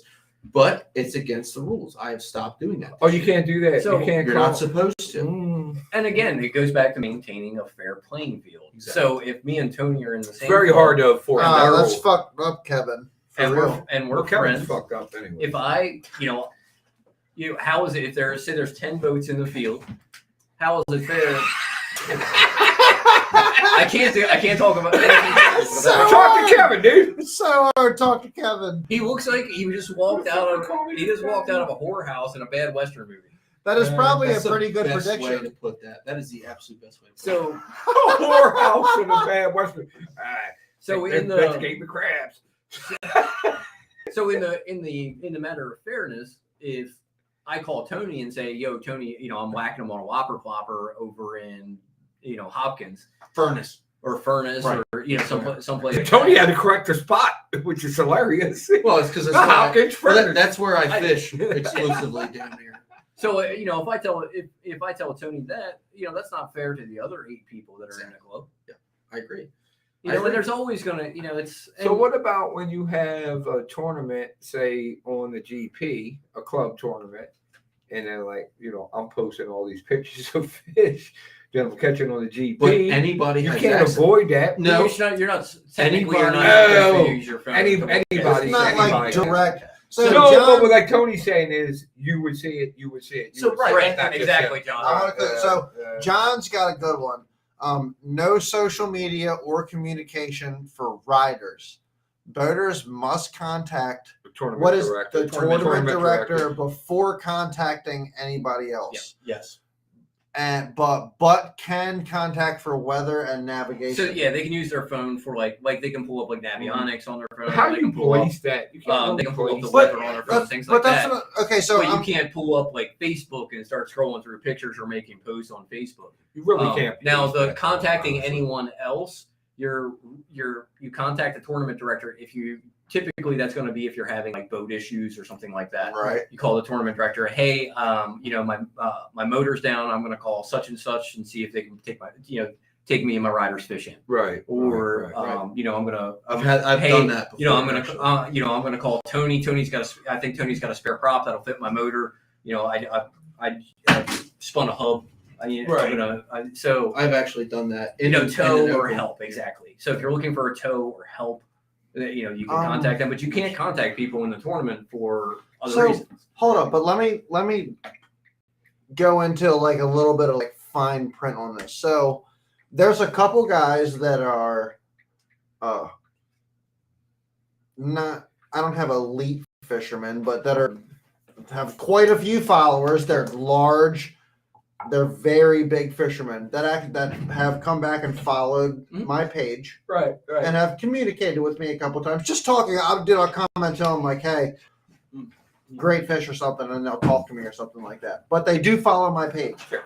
So what if I'm posting pictures where I'm catching fish down here, That's what I was and saying. they see my pictures, but I have not actually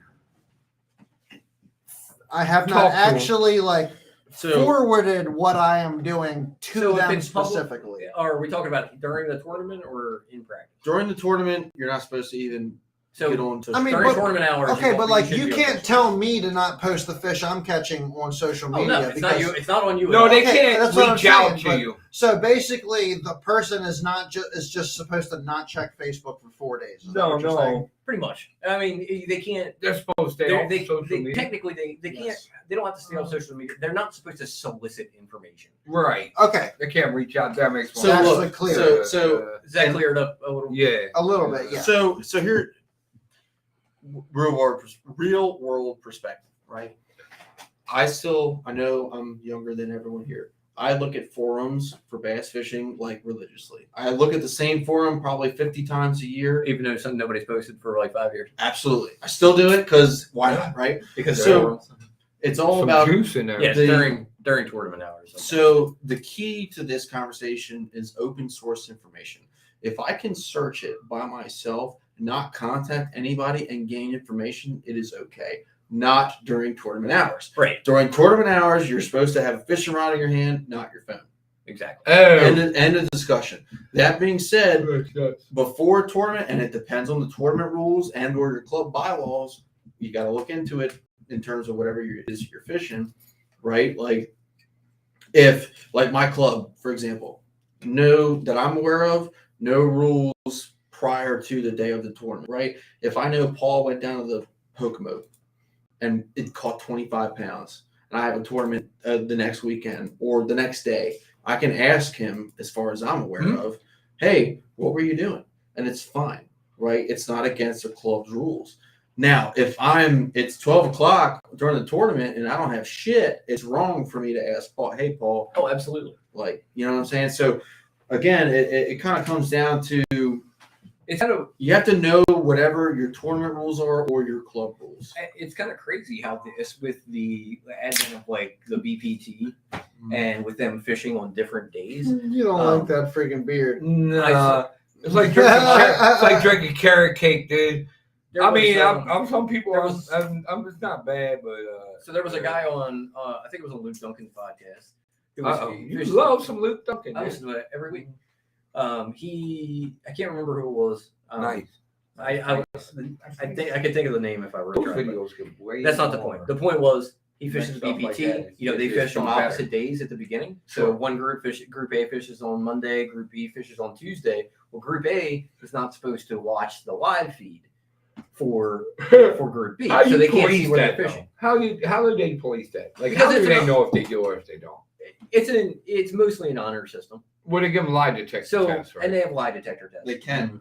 Technically, So- any tournament. So this guy walks into he's on his off day. He had fished the day before, and he walks into a restaurant, and they have live on the television. So like he turned around and walked out, called the tournament director, and was like, Like, "Hey, hey, I I just walked- walked into the restaurant. And Right. it was on, In but case he gets that lie I detector just want to let you know it was on there. It was on TV. I just turned around and walked out. So like he couldn't eat at that restaurant because of the tournament rules. That's crazy. Yeah, it's just kind of. But it makes Because- sense because you can definitely see where So people. it gets- That's wild to me, though. You know what else? Like that was a really honest guy, but he could have sat there and ate his wings and watched that. Nah, they and give him that nobody lie would have detector never known. test. Until he might fail it until he because- wins the tournament, and they give him a lie detector test. Right. Is Right. watching that worth People losing have- $100,000? Very big names. That's crazy. Actually, really recently, and Paul knows this, have been caught cheating. Hey, look, two peanuts walk into a bar. One was assaulted. Stop. Look, So I am so left out of this. get Right now. that? that was a Very, Well, I very. get it, but like, Very- I don't is know. there some inside joke in No, the it's just a- tournament scene just- I'm missing? No, right just now? my Dad joke. brain moves like all Okay. over the place. just a dad joke. Very a bad joke that's so Dad joke. bad that I it's said funny. dad joke. Why say dad jokes? 'Cause it's That's like an old man fucking joke. old. God Yeah. damn. Kind of. Yeah, fuck you, Tony. I'm old. 1998. Jesus. Yeah, I know, right? dad I'm joke. saying, I was in Yeah. high school. Just a I'm like, dad dude, joke. I'm 94. I feel freaking old as shit compared to him. 94. I was almost in high school.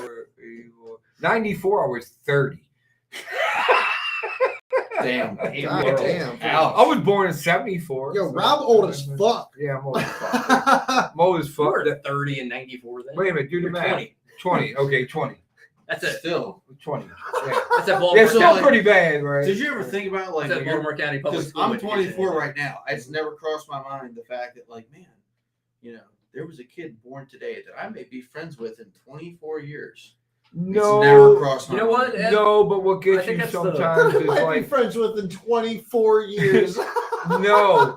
Right? I might be sitting in some kid's house 24 years from now. Right. Then No, I'm it doesn't. That Yeah. does not cross. That's It did not wild, cross yeah. my mind. It's What crosses wild, my though. mind more is like, But that's fishing. God damn, I'm getting You know, old. fishing, and I yeah, can't fishing's not, it's not believe- like any other sport where, most sports, everybody in the sport is a similar age, Right. somewhere between, say 20 and 40, Right. right. Fishing- Right. Like football players and all, they're all their fishing- careers over a certain time. Fishing 16, keeps going. 16 Look, to Dustin says he's 75. gonna be 44, dude. I'm 48.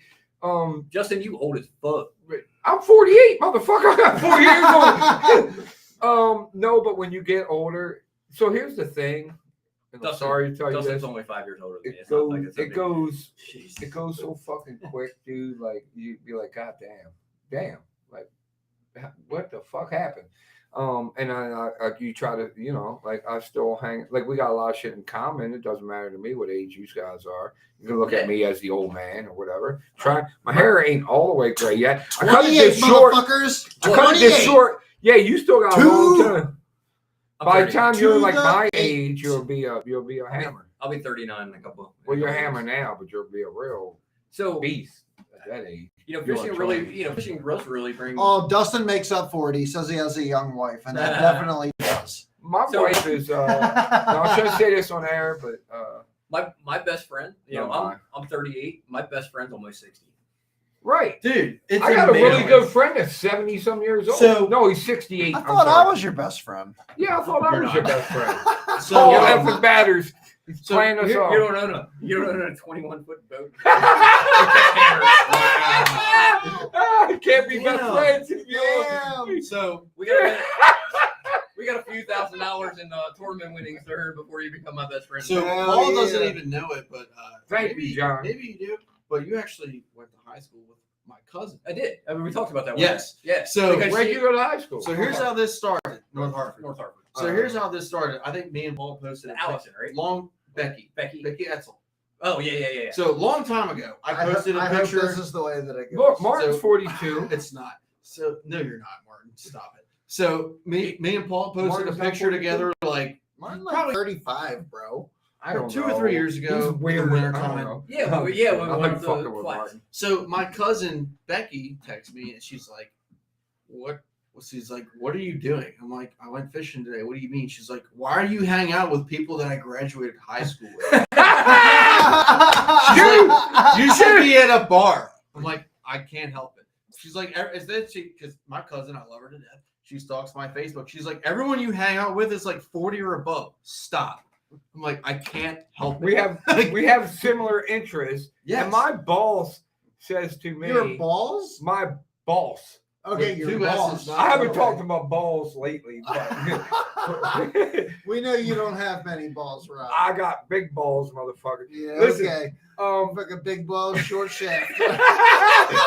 short and fat, but Dude, fills the gap. motherfucking- Yeah, motherfucker got a tuna can attached to him. No, my boss, when I made the response to Tony, people think like mine and Tony's beef is real. It's awesome. I And love remember, I it. went off with little Bradley, so I'm seriously 48 years old. Tony's the kid in the club. And my boss is only Like- like like 30 how- years. how I'm old's Skylar? older than my boss, Sorry, How right? old's Skylar? He's older than me. Is he? Is he? Yeah. Skylar don't even have his first pubic hair. Right. So I But want to listen, Rob's Funny, story. Skylar's such a pretty my boy. boss goes like, "Do you got beef with like some little kid? Like you're like 50 years old. What are you doing like beefing with little kids?" I'm Yeah, like, why you trying to fight a 17-year-old right, in the yeah, parking why lot, Rob? Like, you hit with your old ass? And now when I walk by her, she goes, I swear to God, when I walk by her, she goes, "Stop fishing my spots." Every time she sees me, dude. So You don't know? You know what I'm thinking, Chad? But little Bradley's like, that's a good example. Little Bradley's thinking it's, 17, and we all hang In out about, with in him. about a couple weeks, it might be time to pull them wonker pumpers. Woo! Off the wall, Don't do get a little him striper started. fishing. Bro, you don't have to You got tell me, bro. and the Peter Throw some ploppers. bunker bunkers for some stripers. And You might the have to Peter- upgrade your hooks, but The Peter ploppers and the Vixens. So Dude, this is the OG hooks. I I have don't know beef. what they are, honestly. So I have beef with Skylar, like not actually, but a little bit. So me and Skylar, we grew up together, played Johnson said baseball His together. balls and his penis very, very small. So- What is with you with balls tonight? it just does not satisfy you. So me and Skylar grew up playing baseball or together or, throughout or high Skylar's school, wife. high school, What was the, college, yeah, all this Kevin stuff. kept saying Me and about Skylar have been Chinese friends guys, for blah, blah, blah. over 10 years at this point, right? So I You got my fuck first. already? I got my first bass boat. And Skylar was like, "Dude, let's go fishing." I never took him out. Right. The first time I took Skylar out, we went to Loch Raven in my little piece of shit reservoir boat, and I'm whacking. What's That Skylar like? G3 you have? Skylar's Yes. like Nice. Skylar's like same age as Bradley or something. Mm-mm. Skylar's He's like 27. 23. Oh No, he's older than me, and I'm 24. He's at least 26. Yeah, He he's doesn't 20. even- Yeah. Because he's like, I thought he was a year or two younger than me. I He's hope 20. Skylar's watching. He's 26 or 27. He looks like he's not old enough. to So drive. long He's story not short. watching. He's holding his hand. He's holding his wife's hand right now, watching some chick flick. Because he's like So- 14. That's what you do when you're 14. So long story short, me and Skylar are out on Loch Raven, and I'm catching the shit out of some fish, and I felt bad. Skylar hadn't caught anything. It's the first time we ever fished together. He's a buddy of mine. I handed him a rod. I said, "Right, Skylar, take this rod and throw it right out You there." put your rod right in his hand. Dude, You put your rod in his hand, dude. no, hold on, it gets better. Hold on, it gets better. This And then he started pumping it. This You got a sorry. tattoo. This sorry, no good, dastardly, backhanded son of a bitch caught 3 fish in a row on my rod that I handed him. So what did I do? I said, "Give me that motherfucking rod." I threw it out there, and I didn't catch shit the rest of the day. He took his own rod over and he I started was going to jerking say the if you shit take out of it. that story into how Chad presented it, Kevin. he took my rod and caught 3 fish on it. Like, Dude, I felt bad. I gave it to him. Like, "Here, you Skylar." probably felt good if I- you So, I what have turn we learned around. tonight? I turn around and Skylar's hooked up, and I'm like, "Skylar, what are you doing?" So then we're Loch Raven. It's done, Loch dude. Raven, so it's middle of summer, and I'm not even gonna say where I'm fishing at. I'm throwing a big crankbait, and I catch one. It's like a 4.5, 5 pounder. I'm like, "Skylar, I got a good one." So I'm 8-pound test because I like to get my crankbait deep. I got it next to the boat. What does Skylar do? Grabs the line and holds it. And the fish, what does the fish Chad do? just Jumps off the line. Breaks off. I see my crankbait going all the way down to like 25 feet. I'm like, "Skylar, don't ever do that again." He's like, "I'm sorry, I didn't know any better." I'm like, "I know, but don't ever fucking." dude, Chad put so much perverted shit in my head. Everything you say just So what? if Why does it gotta be me? Like, No, I just- my crankbait went deep was even fucking made me why laugh. can't it be Peg Leg? Why can't it be Chad Buckland? Like, Where's Bucky? I just want to recap what we've learned. So, What we learned. so Skylar can catch fish with Tony's rod in his hand. Right. Both if he has his Both wife's permission. Both Tony said it takes both hands, so that's Yeah, one to hold the magnifying glass. Right, yeah, exactly. Sorry, my belt was blocking the view. If your penis don't hang out past that belt, you got a fucking problem. Oh, Because your dick come out of your belly button, or No. oh, good lord, dude! Look, Kevin again. God, dude. Remember this? Kevin with the LGBTQ flag. So I do Wow. actually have a good That's comment. So we should have said this from the beginning. We talked about my club tournament last Saturday. I do want to shout out to Skylar for winning the rider side of the club. And it was funny because me and Skylar took a picture together. We're both holding the belts, and Dustin's in the background as the picture's being taken. He's like, "I'm never fucking watching Bass and Beer Radio again." Wait a minute, who? Dustin. I was like, "Oh, that's awesome." Dan's got it What right. did we do? This is Friday night shenanigans. Was it Dan. the You show that already me know and what's going on. show me and Chad did together? Is why or no? No, it was because me and Skylar had both won. I won voter and Skylar won rider. Oh. And Dustin goes, "Fuck you guys! I'm never watching Bass and Beer Radio again." I thought it was some shenanigans. Yes, Dustin, what a belt smells like. It probably smells like freaking dried up semen. No. You know what it smells like? It smells like fucking a 2-piece chicken sandwich and 3-piece. jalapeno sauce, 3-piece jalapeno cheese sauce. and an extra large Gatorade. Who had the belt before you? That's a good question. It's new. Oh, Chris Adamo had it from the Anaco. Oh, you did win. Yeah, You he got wouldn't the have done belt. anything crazy. So But I'm sure Dustin probably like laid it down on the bed and banged Dude, his that's a old lady on it. badass belt. Like, I ain't gonna lie. Like, that's pretty badass. Kind of what I belt, would. Kind of feel like that's what I would do. You see If I won the belt, I'd just like lay it on the bed and bang the old lady on it. Kevin says, says, "Wash "Wash the the belt with the mimosa." Oh, Jesus Christ. But yeah, like I give Skylar a lot. Well, of credit Martin because- actually asked You Dustin should what do the that. smell, You should the bang belt the old smells lady like. on it. Like Dustin would know. Or wear it while banging the old lady. Yeah, that would be really cool. So I give wear that shit like a headband. I give Skylar a lot down. of credit because me and Skylar have fished together from the beginning. Like me and Skylar probably fished together 2 years before he joined the club. I'll never forget the first. I told Skylar, I'm like, He's read Yo, that. could you imagine how shitty that would be if you came out in the morning and your freaking fishing belt is ripped up by your dog? so Then you gotta explain to your club what happened Right. to it too. So I Yeah. told I got Skylar to join the club and he was nervous. First tournament. I'm like, look, man. You just, Oh wait a minute, Skylar's an outcast. yeah. I didn't know that. Oh And I said, look, yeah. man, you just got to catch. We're going to the Potomac. I'm like, look, you just catch one fish a tournament. You know, you'll have a shot. You just got to build every tournament. You're a new co-angler. Just try to start out strong, right? What's the motherfucker do? Wins the first tournament. I'm like, you bastard. Like, every time I fish with you, I catch all the fish and you don't do shit. Now you're winning the fucking Hold tournament. up, I gotta say, Dustin, you haven't had to worry about that too much this year, have you? Oh, see, Ouch. see Bass talking trash. Talking trash. So you just brought up a good question there. So like for You can literally club- throw a whole bag on me right now. I can't even talk. I'm sorry, Dustin. That's right. Talk your trash, dude. Dustin I probably know. called more in Oh, one that tournament shit. on the flats than you called in every Thursday night. Probably all year long. Talk your trash, dude. Fuck it. So what are your goals for a year? You have like a regular goal for So, when you go into a club tournament? My For the goal. year. I had a so, goal this again, and you guys know I'm relatively new to the scene. My goal every year is to win one club Win tournament. one. Yes, Okay. that's my goal. And I've hit the goal this year. I didn't hit it last year. I hit it the year before. So I'm happy, especially when it comes to Thursday nighters. I'm happy with my season this year. See, I don't like to put that type of pressure on myself as far like I have to win one. So like I keep my goals like I want to no zeros. That's what Like my goal was. No zeros. Not for to the get year. skunked all year was my goal. So I don't want to have any zeros in my club tournaments. Damn. Or I did have a goal 2 years ago. And I was fishing a lot more though. I wanted to catch a limit in every tournament, and I didn't all but one. Pissed me off, fucking Conowingo.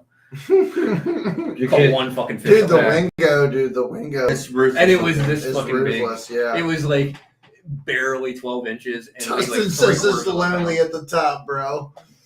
I Hey, like it. I got a good. So not to cut you off, but Dustin's first club tournament in his new boat was the first club tournament I ever won. It was 2 years ago. Oh. It was July I do like 2020. this boat. Justin's boat's I awesome. love it. Dustin Dude, shows I up. love Dustin's boat. Dustin shows up in his sweet brand new boat, and I know I got fish, right? And Dustin weighs in. He's like, "Yeah, I probably got this one." I'm like, "Okay." So I bring my Tony fish- loves doing that shit to motherfuckers. bring my fish in. that fucking sandbagging motherfucker. I think I Yeah. had him by like half a pound, and When Dustin's he's like, cold, "Damn." he just waits. I got Just wait. Yeah. Speaking catch of Tony? Speaking Nah, of Tony I catching got a couple. fish, Let me We sit in were- the background waiting. So, and shit. me and Chad were out. We were out fishing Saturday. We're trying to figure some stuff out on the boat, and we get a text message from Tony. Whacked him. Probably got 15 pounds at like Yeah, I 11 remember o'clock, that and I'm message. like, I look at Chad and I go, bet he weighs in 12. It's a fair point. What'd you weigh in, Tony? 13 and a half. That's not as bad. One of the No, when Tony's called him and he gets back to the boat ramp, He even does good okay. friends like we are, Yeah, he does I'm like, okay. "Hey, Tony, did you catch him?" He's like, "Ah," and then he's like, so if he doesn't come right up to scales, you're like, oh, that motherfucker called him. He's fucking lying to me. Yeah, so first off, he's got him. He's just waiting. Every Thursday nighter, him and Buck were the last motherfuckers to weigh in every On goddamn purpose. weekend. Especially when we won. Right. That's what I'm saying. When you know you got to win a bag, you like to. Martin, because Yeah. he upgraded after I said that. So to be fair, because I honestly thought I had about 15. I had Martin hold my bag while I'm bringing my fish because at Dundee, we Martin, put, you swapped some of his fish out. So to your bag. we put the fish in on the boat. I don't like doing that at all because like you drop one fish, it's like, oh my god, he's gonna get out. So I put my fish in the bag, and Martin's sitting there. He's like, oh, you easily got 15. And I'm like, that's what I thought. And then it's like 13 and a half. I'm like, well, it was enough. I was like, damn. Like that, the team outcast scale fucks me up every time. I don't know why. Like the threefers, I've been pretty on in terms of what I think. The I have. threefers had scale issues in the beginning. Oh, Yeah, the well, first no, tournament, solstice I tournament. weighed in a 2-pounder that weighed almost 5 pounds. Because they were trying That's to what weigh I'm on trying to Dude, say. I hurried up, put it back in the river, and Paul was chasing me around. Let me see your fish, Rob. Let me see that fish. I was like, it's gone, dude. No, let me say it. No, let me say it. Now, to be fair. No, I was trying to figure out like what the. You know, To what be the scale- fair, I knew it was only like 2.5 pounds. I was not going to. Well, you were honest about it. Yeah, too. Yeah. But Paul was chasing me around at first because he had a good fish. He had a No, good bag. I mean, I knew I didn't have enough to win, But he knew. But I wanted it to be. I wanted it to be correct for them. he knew when I weighed that fish, like, oh hell no. And then he was like, let me see the fish, Rob. Let me see it. I'm like, So Evan put that shit back in the water quick. He was like, damn, yeah, it's almost 5. I might win big. Shit was like 2.5 pounds. So I 2.5 pounds. Yeah, almost weighed 5 though. They fixed the scale. Kevin. Me and maybe one other person. The scale was fucked up at first. They were using a scale to measure a 400-pound tuna. It was a 300. It was like a 300-pound scale. So Honestly, though, it was rated for up to 300 pounds. And if the, you know anything about scales, the higher they go, the less accurate. They If are. it's rated for but- 300 pounds and you weigh in a 400-pound tuna, I guess it's not going to work out real well. dude, my 2-pounder weighed almost 5 pounds. Or I if ain't gonna you- lie. If you try to weigh a 2-pound bass on a scale that's made for a 300 It's like a pounds, 4.5. it's not going to register. Right. It's not going to register for it. But to be fair, it was like me and maybe one other person when the scale was fucked up, and we didn't have no weight, we didn't have no chance of winning, and both of us was honest, like And like you know, and that's appreciated. I was just trying to make sure that it was. I would not feel good winning off of. I wasn't as scale. concerned about. I wasn't as concerned about my weight as I was because I didn't want them to run into. Any I just thought it was funny issues. because I was like, You know, with people, because if and Paul was like, if "Let it me see was- the fish, Rob. if Where's the your fish, scale- Rob?" if the scale's not right and they run in, then they run into issues with people being, well, my his fish was weighed on that scale, my fish were weighed on this scale. Yeah. Because I knew whenever I'd money have gets shit. involved, people get petty as fuck. Nah, I knew I'd have shit. I was like, Yeah, no, I know you yeah, were. I I thought it was wasn't worried fucking about funny, you. actually. It was like, they, Why they is say I Skylar got looking big at Tony like he wants to fuck him? Something funny's going. Tony's looking like his shit don't stink. Look Dude, at I him. don't even He's have like, that he's picture got on the my belt phone. on his. Tony, you look like you're about to get raped. Right. By Tyler. I mean, Skylar. Well, Skylar looks like he's already been By raped. the wrong game. Yeah, right. That's a good picture if you want to talk about what we just. That is a good picture. It's all right. I don't know what It's the all fuss right. is about. It's all right. It's all right. So Fucking Ranger Ramon. yeah, that was more about just Drinking making sure that Natty MR Light. Bass didn't run into any issues because I don't, Right. I like those guys. I don't want them to run into any issues, and I try to help him out whenever I can. Well, and the cool thing about that tournament was Robert that, Rio rubbing his belly on camera and shit. I got a hernia, so sometimes I have to push it back in. That's no lie.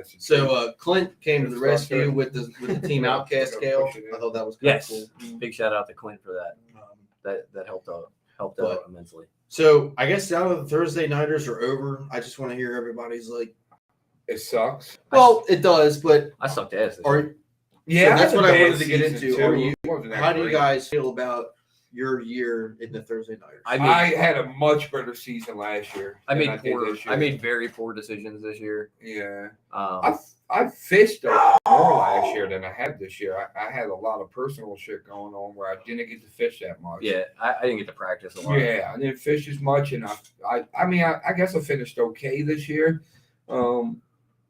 But you smashed it this year. You did way better this year than you did last year. I am very, very, very happy with You guys did very well. me and Chad's finish this year, and I'll be the first to say it's because we put the time in. I was gonna Right, be the that's what first I'm to say saying. it's I because- did not have. I Hold didn't on. fish as much this year. I was going to be the first to say it was because of Chad, but Oh yeah, Chad's the So hammer. the last couple Tony's tournaments, along for the the ride. last couple He's a tournaments, boater, and he's Tony's along just for a the ride. chauffeur. I will say this: me and Evan got a couple good finishes, and then me and Kevin won the tornado tournament, which I'm very proud of. Then you guys won another one, didn't you? We came in third on the last one. I thought you and Kevin won 2. Kevin did. Oh, Kevin did. That's right. Kevin won 2. Kevin had 2 first places. I had a second. You had Me one. and Evan 1 win. had a first with Kevin. Then we had a third on the last tournament. I had 1 win. Well, the third on the last tournament, which you did not fish and you did not place, No, I was gets us bragging rights. So I do Oh, want to winner. give Greg a shout out too for not only winning the Soul, Greg does very good at the end of the year. but winning He the did last year. 2 tournaments. That's pretty awesome. He won the last one last year. Yeah. Greg can catch him when he stops thinking about it so much. So I think it's a lot of. Well, I Kevin's think right. Greg overthinks things a lot. Kevin's right. He did just show up and fish. But what I'm saying, Oh, Kevin, that's is- a lie, Kevin. But- Kevin's like talking to me like, yeah, I'm gonna be up on Saturday. I'm gonna be fishing the gunpowder. But what I'm saying is, the year before, I fished every single weekend and every day off of work, and I just wasn't able to do that this year. But when I was doing that, I fished that time on the water and just fishing all the time. Oh yeah. My fishing was a lot better than it was this year. So Yeah. same point, to that same point, Rob. Before a couple of years ago, my job, I worked 410s. So I had an extra day off a week, and for the 2 years that I was a boater in my club, absolutely smashed them. I mean, I broke our club record. I won by the year I didn't break the club record. I won by like 20 pounds, and once my job switched back to, I'm good.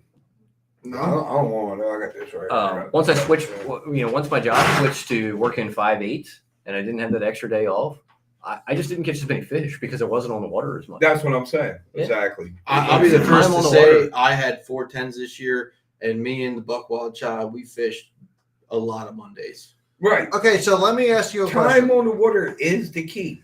Yes. Do It you is. think it is a slight gap, but do you think 2 days on the water a week compared to 4 days on the water a week? Huge Massive, difference. huge difference. Yes. Absolutely. Twice as much time. 100%. So what about 2 days on a week, 3 days out of the week? Still a difference. So break the it- more so time break you it can down. spend on the water, You're spending 33% more time on the water. A Every third more time you're on the water, It's just like you're you learning gotta like. something. But I feel like okay. So here's where my draw is. And I'm gonna put my weaknesses out on the internet right now. So none of you dickheads make fun of me. I'm still gonna make fun of you. But yeah, I know. He will. I will. Fuck you. I love you. All of you. No, I love all of you. But one of my weaknesses is honestly, like, dude, a lot of times I go out on the water and, like, bro, I'll be out there fishing. I haven't even looked at what the tide is. I don't like, obviously, when you're out there, you can kind of see what the tide is Yeah. doing. That's a good thing sometimes. I don't and a ever bad plan. thing. I don't But- ever plan my trips on tide. But it's- that can go both ways because sometimes you can get too. So you can be out and lose your confidence because it's not the tide you want. Listen. Go ahead, Chad. You know. What I'm Listen, saying? basically what I'm trying to say is I go out and fish a lot of times and I don't feel confident in what I'm doing due to what the tide is doing. Right. And let's be 110% honest with ourselves here. The tide is probably the number one factor in where we fish. It can be. Yeah. Yeah. If it's not, it's tide or it's a moon phase or And that's something, where- but it's normally Well, the tide. moon, So, the and that's moon where affects that- the tide. So that's Which where, is where our argument came in from. The gravitation. So that's where that time on the water comes in, because if you spend enough time on the water, you're gonna find certain spots that you can catch fish on different tides. So Yes. you're spending the time. You're like, okay, well, I've been out here. I spend 3 days a week out here, and I stumble across this spot. It's a bad tide. I'm just out looking around. I throw a chatterbaiter to catch a 4-pounder, and I'm like, okay, we're gonna remember this. This might be a good high tide spot. Then I'll come back there again on high tide another day.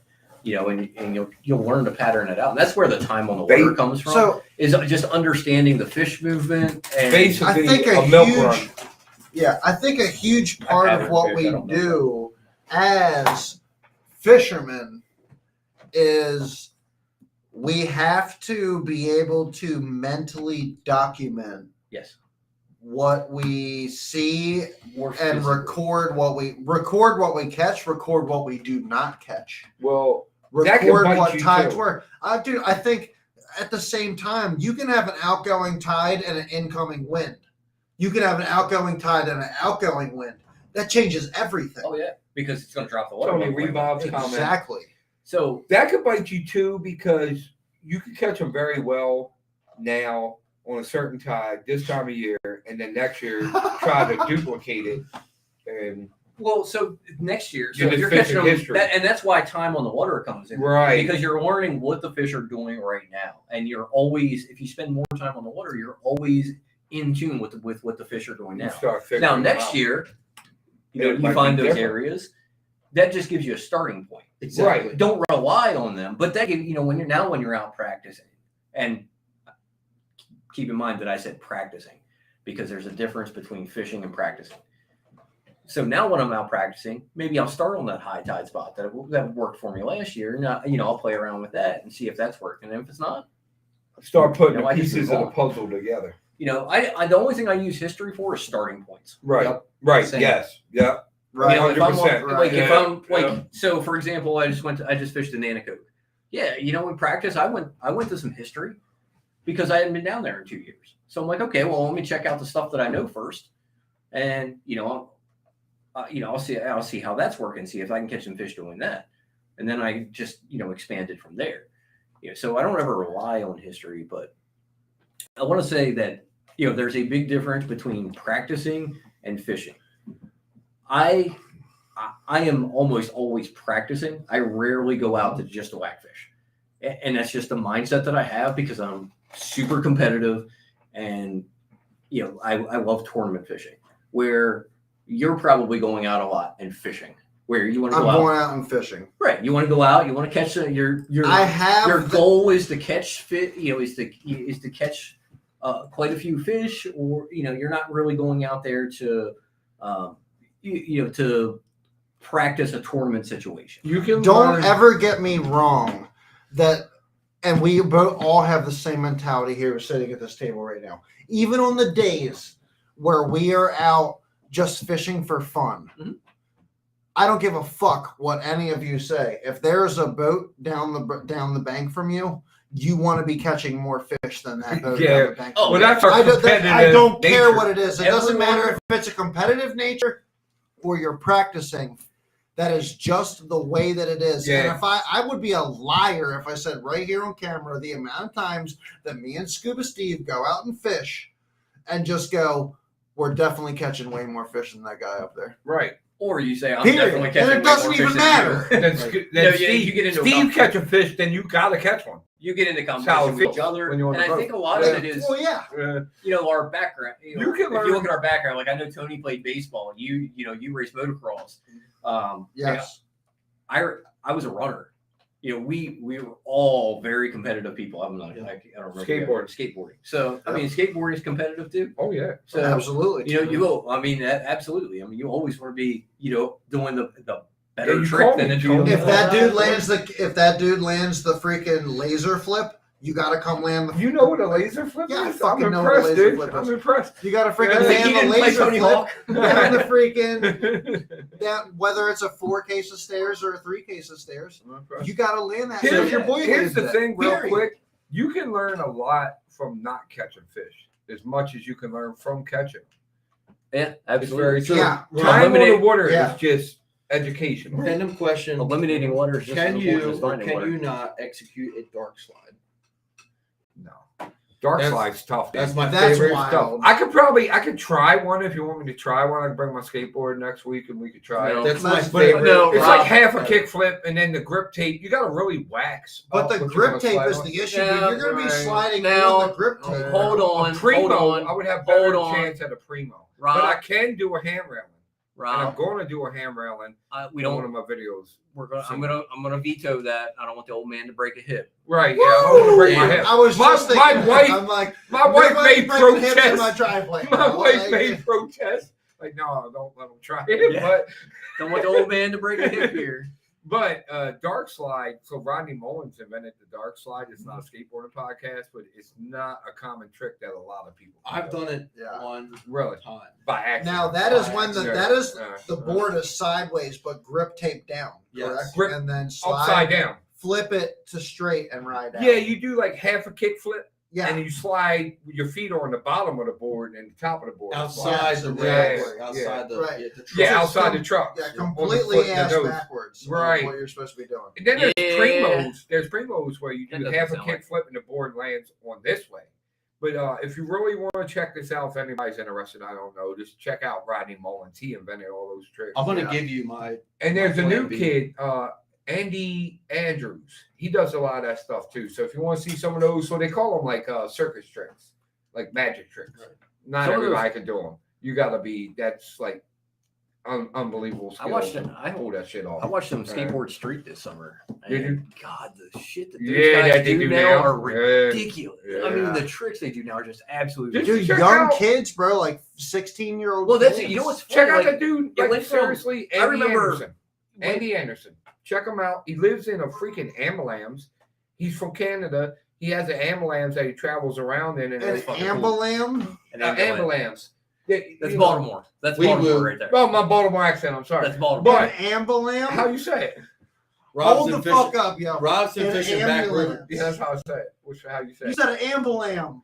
That's Baltimore. Right, that's dude. how I talk. That's An I'm ambulam. Somebody call it an ambulam right now.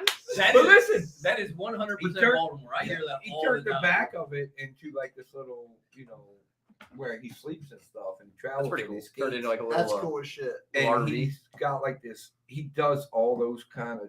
He's insane. This Andy Anderson, check him out. Ambulams, how you say it? Whoa, Black Betty. Ambulam. Martin's insane, dude. So, like, I remember like 10 or 15 years ago that, like you said, it was like 16-year-old, like 16-year-olds like dominating. Rodney So- Mullins and shit. So dude, now like, now I'm watching it, and it's Shit. like those like I don't know if like skateboarding is just not as big in the younger crowd anymore, but what about like, all Rodriguez? the pros.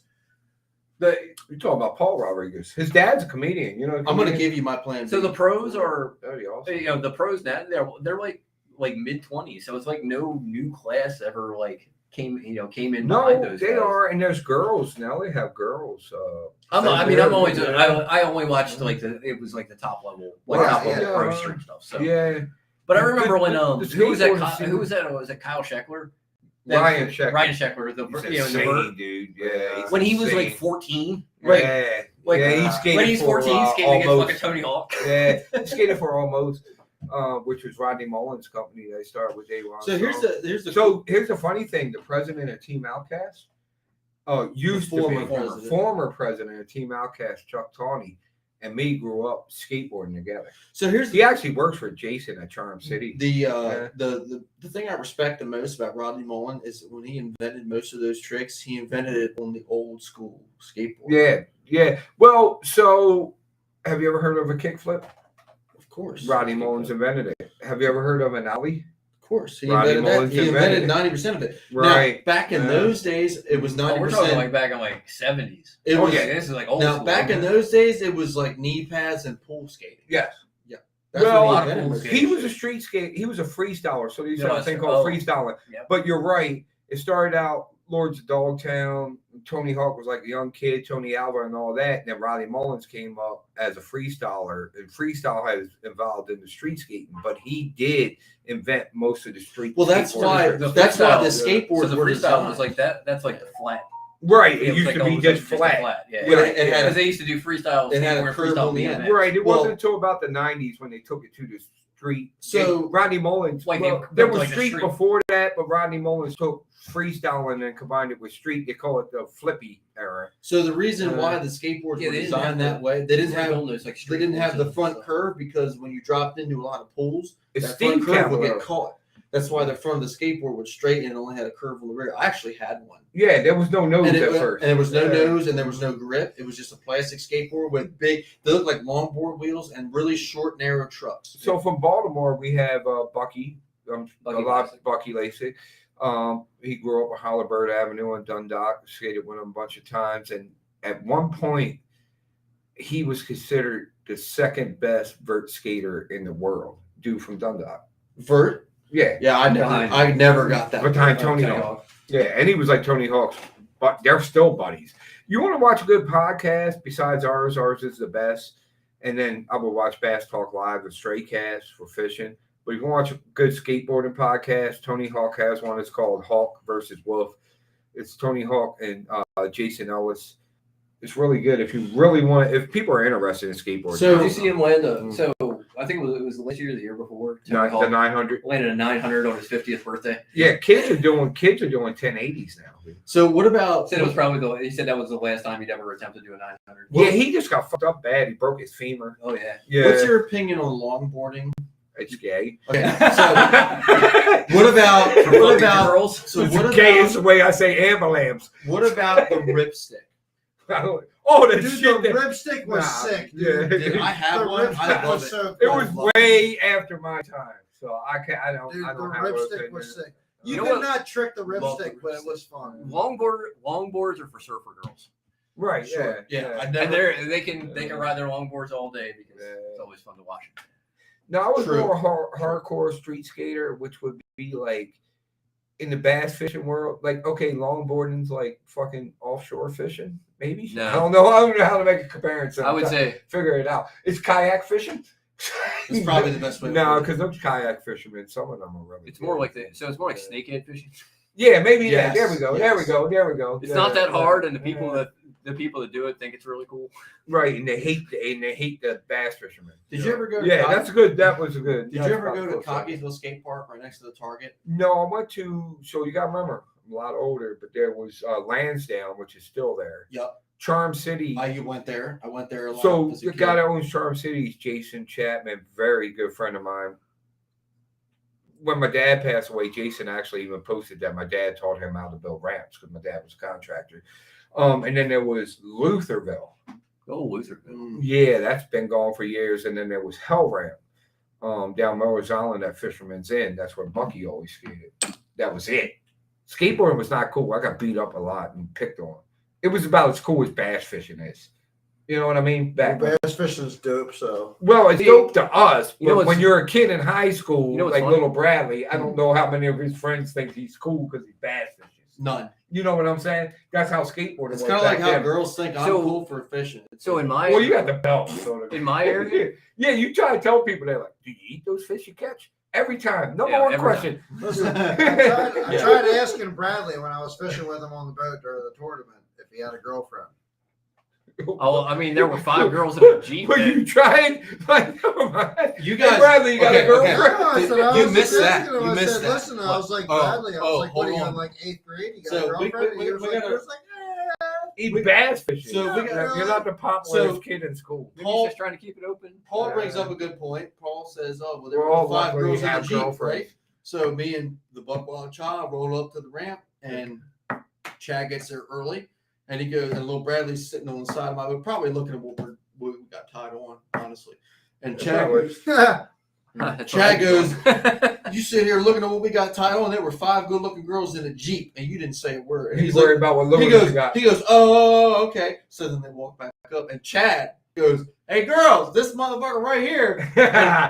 Go ahead, Chad. He walked right up to him and goes, Bradley Palm, nice to meet y'all. I'm like, oh my god. Good for Chad. That's right. Yeah, dude. Chad, look at Chad. Look at Good Chad. job, Bradley. Look at Chad playing the wingman though. As much I as know. we all like fishing and nerd out on it, we're all lucky to have our Right. girlfriends that we have. So my name's Brad. I'm Well, Tony's different story. He walks around with his fucking belt on. I can't. At Walmart. I mean, I can't shit, believe our wives. buying fucking Randy Macho Man. I can't believe our Slim wives Jims and put up with this shit. shit. Right, exactly. That's what I'm saying. I can't believe this dude has his belt on during the live Right, podcast. right. Yeah. I do. My I can shoulder's getting sore. Hold on, let me switch it real quick. Oh, that feels way better. Hold on. He's been whining about wanting to win one of those for like 2 years. The belt is kind of dope. Sure, you gotta put That's the a picture cool ass on it. belt. It's pretty cool. It really is. I'm gonna have to Upside take down. it from him. Damn it. You ain't gonna take it. We'll see. The Team Outcast champion belt. I'd say we. Wait a minute, you guys aren't done for the season. I mean, I'd yet, say we though, just are beat you? Two him more up. tournaments. I can only fish one because the last tournament here on Conowingo, So if you sucks. can fish the last one or Drill. the next one. The next one. I So can't what fish the last happens if you're not going to win the last one, obviously, because you're So- not fishing it, one. Whoever wins the next gets tournament the belt. gets the belt. Mm. You have to retain the title. No, the next one. But And then say- the last one. so what I'm saying, Tony, is No, look at him. you got the same It's the same picture. fish. That's the same bass. Damn. What I'm saying is, say you win the next one, you keep the belt, right? Good, I can't defend the title. right. So whoever wins, you Whoever wins it, No, it's Whoever wins the tournament on the last tournament of the year, yeah, won it on a fluke, yeah, because Ranger Ramon wasn't there to defend the title, yeah. so yes, that You got to give the belt up this year, one way or another. Unfortunately, you can't fix the last one. yes. Very rather unfortunate. Dustin said it tried to back from Deep Creek and hit the back of his Silverado. Hey Dustin, you spelled Dodge Ram 2500 wrong. You spelled it Silverado. Well, you just point out. I can't say ambulance. That's You'll be just lucky. doesn't Ambulance! matter. Right. these Like, these that points makes it are 2 regardless. But Without- yeah, so Without the bed you, falling off. Right. Yeah. you can't fish the last tournament. It Cannot. kind of sucks. So you can fish And Deep it's Creek on without going Conowingo, which is I may have fished there once or twice. Also, it's not Deep Creek then, because Dustin said shit is running back from Yeah, Deep Creek Creek's the and- next one. Deep Creek's the next one. Oh, Conowingo is the last one. I can't fish that one.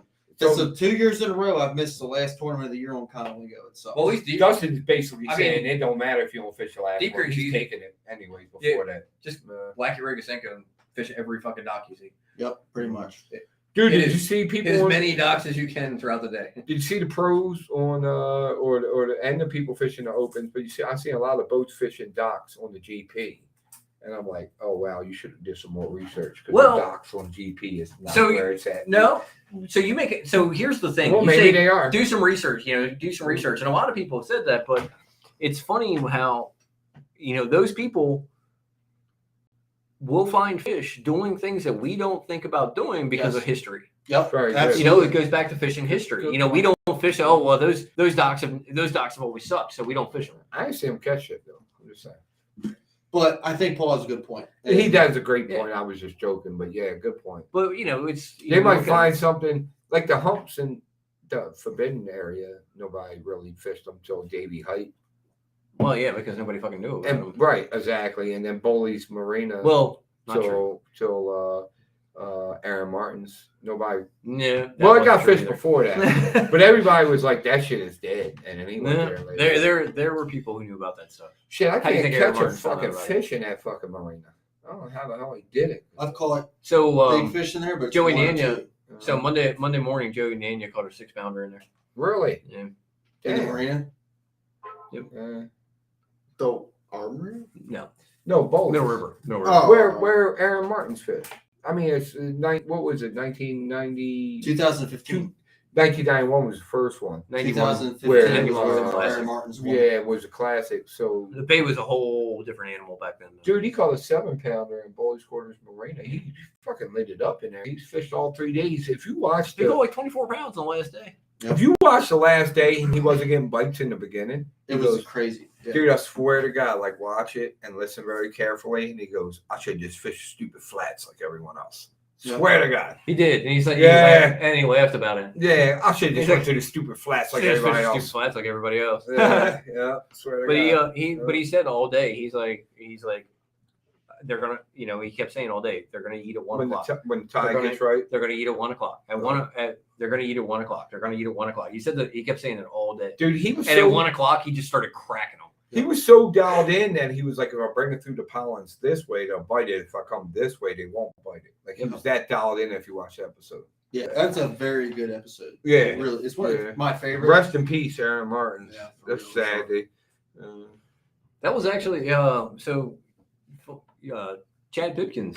Chad Pipkins had a top 10 in that tournament. You showed me what Also he was in the- fishing I did. when we went out. Because when you showed me, I was like, isn't this where Chad Pippen? Because when you showed me, I was like triangulating. I flipped on Is side that, scan and is that how you showed me exactly what he was triangulating? fishing. That's what. And I was like, oh, this is probably. And you was like, yeah, exactly. What Wonder if he's fishing that same shit. Um, he had a top 10. He fished pretty well, Yeah. right? I would Is he in the imagine he top was. He's 10? only got 8 fish. He made top 10 with 8 fish. Oh wow, Short of a limit. damn. Wow. He only caught 3 Smallmouth? fish today. He had 14 pounds yesterday, and only had 3 fish. He had 3 fish for 9.5 pounds today. Shit, Chad Pipkins in the Elite Series hasn't done a whole lot. He may need that to requalify. He's I'm done not well. sure. He's done well on Lake Fork. Did he? Historically? He's But, a yeah. I don't know where he's at in AOI this year, but They're he's a Chad. He's a cool dude. He's not always been sure. he's always been one of the guys that I follow. And each runs like Brandon Polinick and when they canceled that Elite Carl Series Jockerson. tournament, I always wanted to meet I always wanted to meet him when they canceled the Elite Series tournament. Like I didn't get a chance. I never got a chance to run into him at the meeting and stuff like that. So he posted on Facebook right after that about it being canceled, and I was like, man, it sucks. I really wanted to meet you while you were here. And he just messaged on Facebook, and he's like, hey man, that's really cool. What's your address? And he sent me a signed T-shirt. Oh, nice. Yeah. Oh, that's Oh, very wow. good. That's tight. Yeah, that's Yeah, awesome. that was super that's cool. awesome. Yeah, that's cool as shit. He seems like that dude. Yeah, he's a cool dude. Yeah. I would have liked to met Keith Poche when he was around. Didn't get to meet him personally. I got to wave to him one day. You talked to him. I talked to him. How was he? Was cool, dude. Seemed like I'm not gonna lie. It seemed like I don't know. But he didn't want to be bothered. I don't want to say he seemed like an asshole. He just seemed Hey. very annoyed.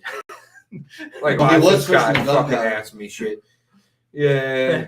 But it could just be maybe Hey, he's just like angry. It's what it is. I had met I think I had all- met your boy one time, Chris Aldane, and he was actually pretty cool. He was cool. I met him. yeah, at he my was fishing day. super cool guy. Actually. I will say, I He's think been- on the same day that you talked to Poche, he also almost got in a fight with some guy like at the fucking ramp because That's he was being a gunpowder, piece of dude. shit. That was gunpowder. Some guy had apparently he was Really? Scuba Steve. When I went up to get the truck, told me that Keith Poche was launching and he was yelling at some guy that was trying to pull his boat out that was just very ignorant to. No, whoever it was It fishing. was like a whoever he was 30-foot fishing with. cigarette boat too, wasn't it? Or like Oh, a that No. guy? Probably- Believe it or You know not, that guy? dude. Believe it or Oh. not, Yes, sir. no, dude. Believe it or not, it was like a 12-foot John boat. Oh, it was probably me. And this guy was just like he Oh was no, just he's like, good. He's 39 points this year. He made classic. Chad Chad Pippins. Pippins. Yeah, he just seemed very annoyed. He was nice. Like, I it was the day before the Thursday nighter, so like I told him, I was like, hey, why don't you come out there? We got Thursday nighter tomorrow night. Why don't you come out and fish? He was like, we'd love to have you, and he was funny. He's like, no, I don't want y'all to love taking too much of my money. There you go. Yeah. I was like, yeah. I was like, we ain't that. So he wasn't that bad of a dude. His videos, I swear, Well, like he Paul- has the best So fucking what YouTube Paul channel. really said is like, yeah, I know, we're not that good, but this guy Ranger Ramon, I'm telling you what. I don't think that's what he Ranger. said. I think he said Ramon Rob. No, I was like, yeah, my boat's down, so if you need a partner, like, I'm trying to fish with you. You can recruit I'm trying to fucking think. Keith Poche. You can recruit little Bradley. Yeah, that's right. That's right. You know, my track Whatever. record after a promo is honestly pretty bad. If one of us showed up with like Keith Poche or like Scott Martin or somebody like that, so many people in that field would get so mentally spun out. Oh You think yeah. so? I don't know if I would. Like if you showed up with Scott Martin, Scott Martin. if you show up with Scott Martin, I'll be like, oh fuck no, now we got I'm to fucking smoking yeah, this dude, yeah, like- yeah. And then the rest of my life, I'll be like, I'll beat Well, Scott Martin and Paul effing Batters. So that can go either way. I mean, I've fished against Elite Series pros a ton of times out of the Yeah. Northeast. It doesn't affect me. They're just another person. In my mind, the other guys Just that another fish those person with tournaments every fucking $40,000 weekend Are probably harder. are to probably beat. harder Right, to beat yeah. than those guys. 100%. Yep. You know, I've Dude, I heard fished against I've beat me and in team tournaments. I beat Ike, I beat Adrian Avina. yeah. I fished against those guys, and and I beat them. Like they're just as susceptible to not catching fish as we are. Yep. They just do it a little more consistently. Right. And they got the money to And do by it a full little more, I time mean and the right a lot. sponsors and all. They do it all a lot. Well, more I mean, consistently. there's no doubt that those guys are hammers, but it doesn't mean that gives you no chance at all. right. Like, I mean, Yeah. it ain't nothing but it ain't nothing but a thing. I get that shit out your head. I'm pretty On confident that I can. tournament Saturday, if you don't produce fish, I don't care what your name is, you don't produce fish. Somebody Well, said that I if it's on the- fished Middle River earlier in the thing. He was Well, I don't know. I if he seen fished him in a practice tournament. on I know the he practiced gunpowder. there. We all know he practiced on the gunpowder. Everybody's fucking seen Yeah, I him talked to fish him. I talked to him Monday morning for a second. Just Mm. asked him how things were going. He was like, "Not good." there. Yeah. What place did he wind up finishing? I don't know. He had I mean, I think he had, 50th or so. He might have had top 50, which is still in the Yeah, money, I I think. think top 40 was money. Top 40. Let's check, but he I think he struggled a little bit. I think he had like 8 pounds on the first day. But John Venor, who's a freaking absolute hammer on the Upper Bay. He Like, struggled. Very. If you were going to bet money on a person to win a tournament, like a local tournament Upper Bay, Yeah, like, everybody I'm was betting on talking him every about. time. Yeah, everybody. Like and he weighed like 8 pounds one day and 7 pounds the next day. but the flats are I mean, fishing he's- like shit. yeah, and Isn't he's a hammer. But he's an Upper Bay guy. He was No, not this one. yeah, he was on the roster. He was? Yes, he was. Did he fish it? I don't know. Look, so I he's. would have thought he's a- Ish he Monroe doesn't, would have done good. Valor, Honestly. He didn't do very well when they were here for the Elite Series. He it's was very- tidal water. But But you it's know what? tidal water, He's you from the think he would. California Delta Yeah. system, which is tidal water. You figure he Like, would he have should some know. experience with it. Yeah. Dude, I bet they were, Martin. Sucked out Valor, there. he doesn't fish south, though. Only Upper Bay, right? He fishes all over. Where did winning Upper Bay. bag for today come out of? Anybody know what area? I would Was it Upper Bay, Middle Probably- River, it probably came off- Gunpowder? I would say it probably came Bush. off the flats. Think so? Yeah. It has I mean, to. Flats It was has a to. sass. Could have came from the I, sass. I really love the sass. Did you tell Ike to tune into Bass and Beer Radio for the juice? I did, but he I didn't didn't. respond back. So I said I was Whenever sitting Ike's there at a boat thinking one ramp, day, he always seems super annoyed. So I've heard. I've heard. I'm always afraid to talk to him. I've heard on Ike Live, Scott. I heard Scott's name mentioned before. So, Scott Souls yeah. on Ike. Yeah. Mhm. Yep. Oh yeah. Yeah. Scott's connected. When he did the Snakehead tournament last year, Brian the Carpenter on Ike Live brought it up and was talking about Yeah. it Mhm. and sending Scott a shout out. So yeah. Yeah, So that's Ike, cool. Ike and them, they kind of know what's going on. They may even take a glimpse at us once in a while. You know? So 10, 12. What else we have to talk about tonight? Oh, it is. Yeah, it's 10 getting o'clock late. already. It's It's getting getting late. late, and I'm fishing tomorrow. I'm fishing. I gotta go find fish for I'm me I'm and not Paul to go fishing. win I'm this going tournament on to Sunday. the GP tomorrow just to stalk and see I get a real who's fishing where and what they're doing. I'm just going to learn tomorrow. I'm not going to actually cast out because that shit ain't right to do, especially when it's championship day. I want to see if any of them are there. Oh, you know what? If no one of them's there, then I'm fishing. Ish was on the roster for the tournament, but I know why he didn't fish. There's a BPT tournament on Mill X this week. Oh, I thought you were gonna say Okay. they weren't eating a frog. No, there's a BPT tournament this week, so He just went there. I mean, he fishes that series. I mean, what you got to fish for 40 grand or 100 grand? 40 grand with an entry fee or 100 grand with no entry fee? We're getting an important phone call. Well, you got to qualify to get into that then. Well, we're about to Yeah. shut it down, ain't we? Tell him to call in. Hey, So let me keep hold it that on. belt. Speaking of pro, pro There we series, go. Oh, you know, make sure- Team Outcast. Taking your belt. keep an eye on. We'll wear it like this, dude. Yeah. Like a fireman. Keep an eye on Johnny Duarte for the Toyota Series. Johnny is sitting in the top 5 in points for the Toyota Series, Michael and brother. has a chance to qualify for the MLF Pro Circuit. That would be tight.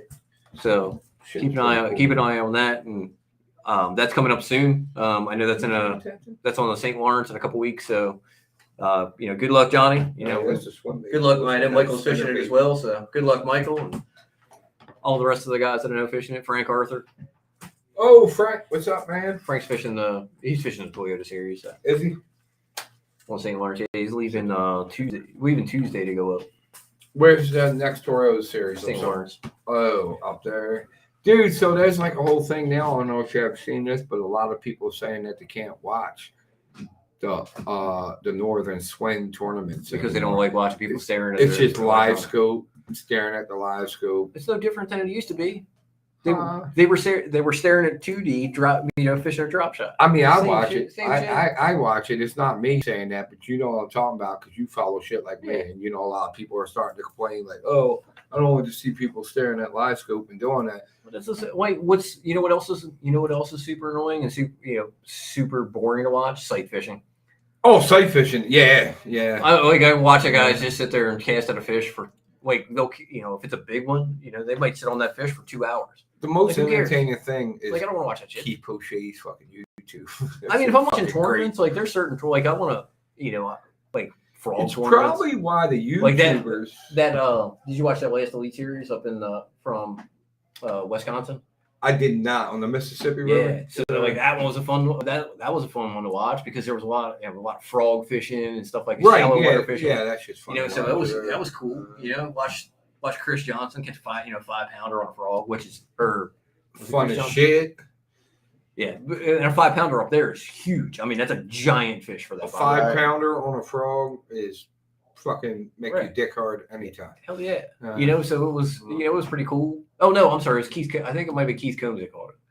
I met him before too. I met Keith Combs before. South Carolina Fishing Tackle. Yeah. Yeah. Exactly. Bass Fest. Yeah. He's a cool dude. Yeah, he was cool. I've met Ish up there. Ish is funny. Oh God, that dude is so fucking funny. Ish was supposed to be He's there the day I was there, hilarious. and he didn't wind up coming till the next day.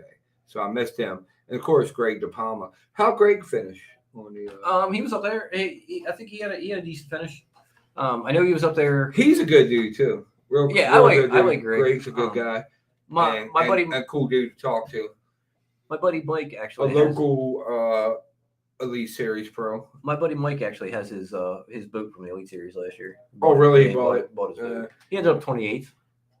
28th. He had a good first day. He had 13 pounds on the first day. Struggled the second day. Story of a lot of people. Did Rich Ledbetter fish it? He did. He finished right below Greg. Him and Greg finished the same, and Travis Manson did not fish it, right? And what other local guys? Wesley Gore, that was the guy in the gunpowder. So, yeah, I mean, he had 8 pounds one day, 10 pounds. What Logan Parks coming? He was. You told me earlier, but I'm just curious. It's the whole thing. 14th, not bad. My juice is my juice.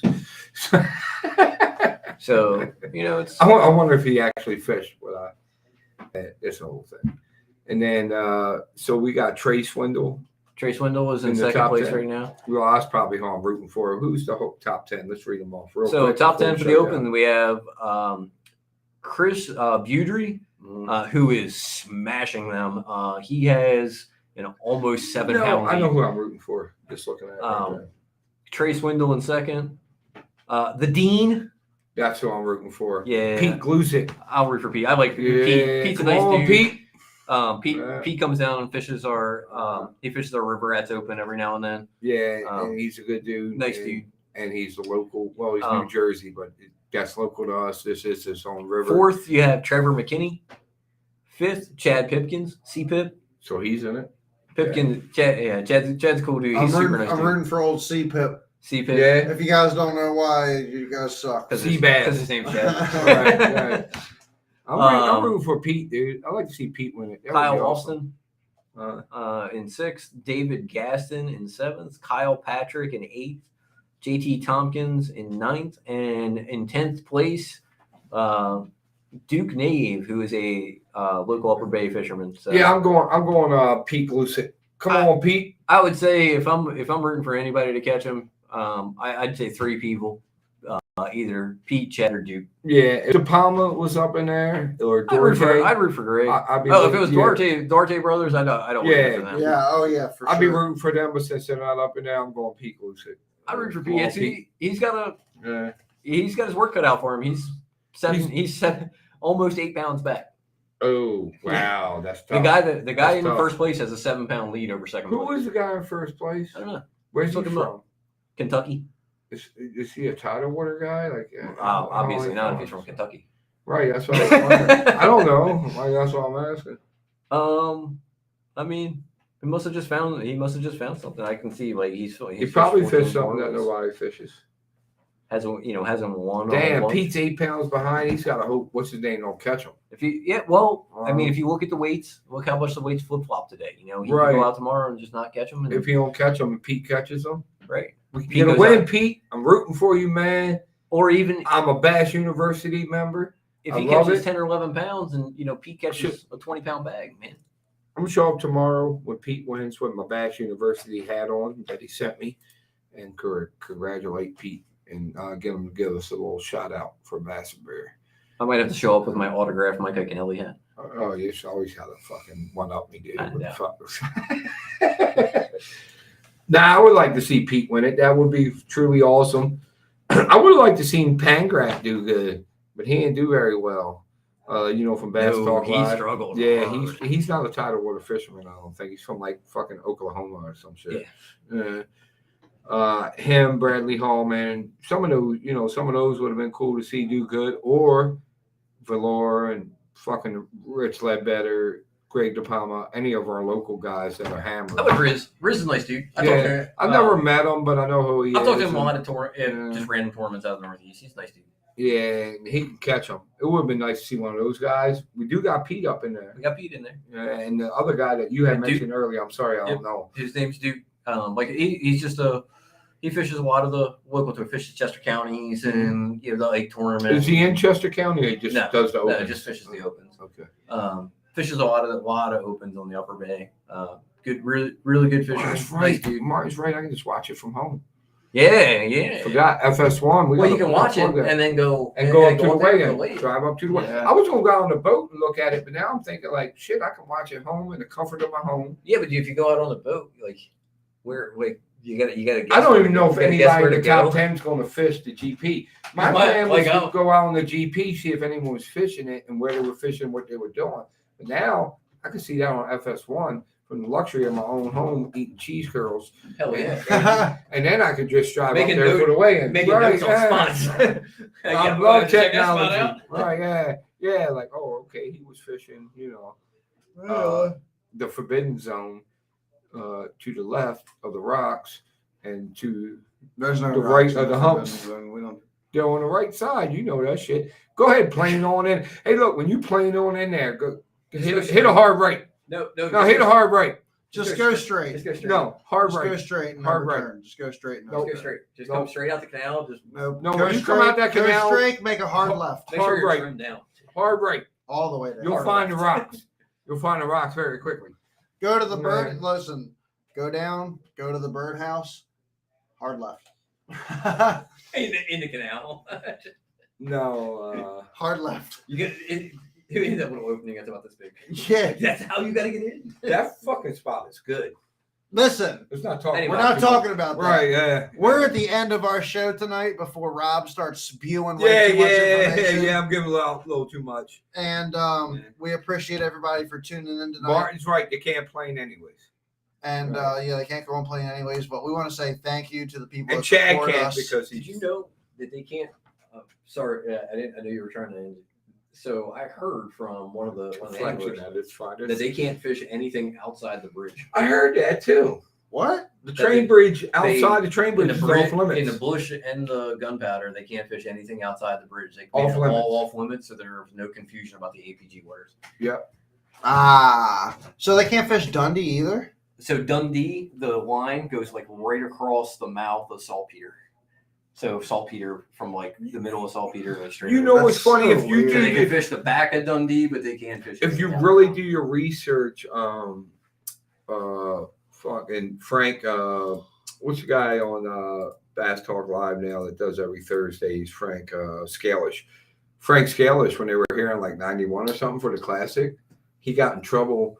Like the Army chased him off. He was fishing forbidden waters, didn't know. So that's probably why they do that now. Because how are these guys from other states supposed to know? Like, you know? Because there's a map. And There is a map and all that. But I'll be honest, me and my my brother pulled up on a spot one time and we didn't even realize it. And then we look in the woods and there's like a fucking tank sitting in the woods Bush looking River, right at right? us. Yeah, we were on Oh, Bush. yeah, you're fine. You can Yeah. fish. Oh, you can Yeah, fish it. that tank. I saw the tank and I'm nothing like, in that tank. you know, you No, saw it's, that tank it's just before? it's just out there. Oh, I was like, shit, we're about to get shot by a tank. Let's get the fuck out of here. It's a good spot for striper fishing. Yeah, somebody be calling the ambulance on our Ambulance. But hey man, shout out to UMA Lure Company for supporting us, sending us baits. Best crankbaits ever. One of the best crankbaits ever on the market. We continuously are throwing the UMA crankbaits. We love throwing them. They The always flat put side. fish in the boat for us. So shout out to Tyler for those. Bass Munitions lures. Unfortunately, the Thursday nighters ended, so we didn't get to give these away. But well, you can still give them away to us. here's what I'm thinking though. Bass Munitions lures are the best soft plastics on the market. The 500 follower giveaway. I'd say if you can say ambulance, like I say it, then you can win a pack of these right here. Yeah, man, we're thinking about doing a maybe a 500 follower giveaway. You might get this whole fat bag of everything Bass Munitions Lures has to offer. Hey, can I grab a couple packs before you give them away? Honestly. Seriously, I do. It's not just for me. I wanted to give the Jersey boys some. They came down. They were asking about them. Dude, the Bass Munitions freaking dude, check out that Two worm, bro. guys come down from Jersey all the time and fish the GP. Bass Munitions Lures takes care of us. Thank you very much to Bass Munitions Lures. We appreciate you guys. And also our Tailored Lures Frogs. The Tailored Lures Frogs are currently in the boat, tied on the rod. Thank you to Warren Taylor for sending us the Tailored Lures Frogs, and for keeping us fishing the boat for us. And There might be some left for the giveaway. I'm just taking 2 packs. I know. See, look, I dumped out These that are bag, for a very and special now friend. all these freaking bait hoarders are in here like, oh, Why does it say tits? because tits are awesome. Well, yes, I agree. I just was. So that was from a shirt I wore one night. Oh, that's right. Yeah. Thousand Island Tackle Shop. Titties. Tackle store. Well, yeah. But thanks for tuning in, everybody. You guys have a good night, and we will catch you on the next one. Yeah, you Shout can say out an absolute to shout out. Givens Media. If you need some filming and you need some video work done, check out Givens Media, Phil Givens, and of course, check out Riverboat Rob on YouTube. The Riverboat Rob. There he is, right there. Soon to be Paul Batter's Bass Fishing. Riverboat Paul Rob. F. and Batter Boop, boop, boop. about to come out with a YouTube channel as well. It's coming. He Yeah, brought a soon. GoPro. It's You about just got to to go figure out down. how to press record. Oh, I know how to press record. I just got to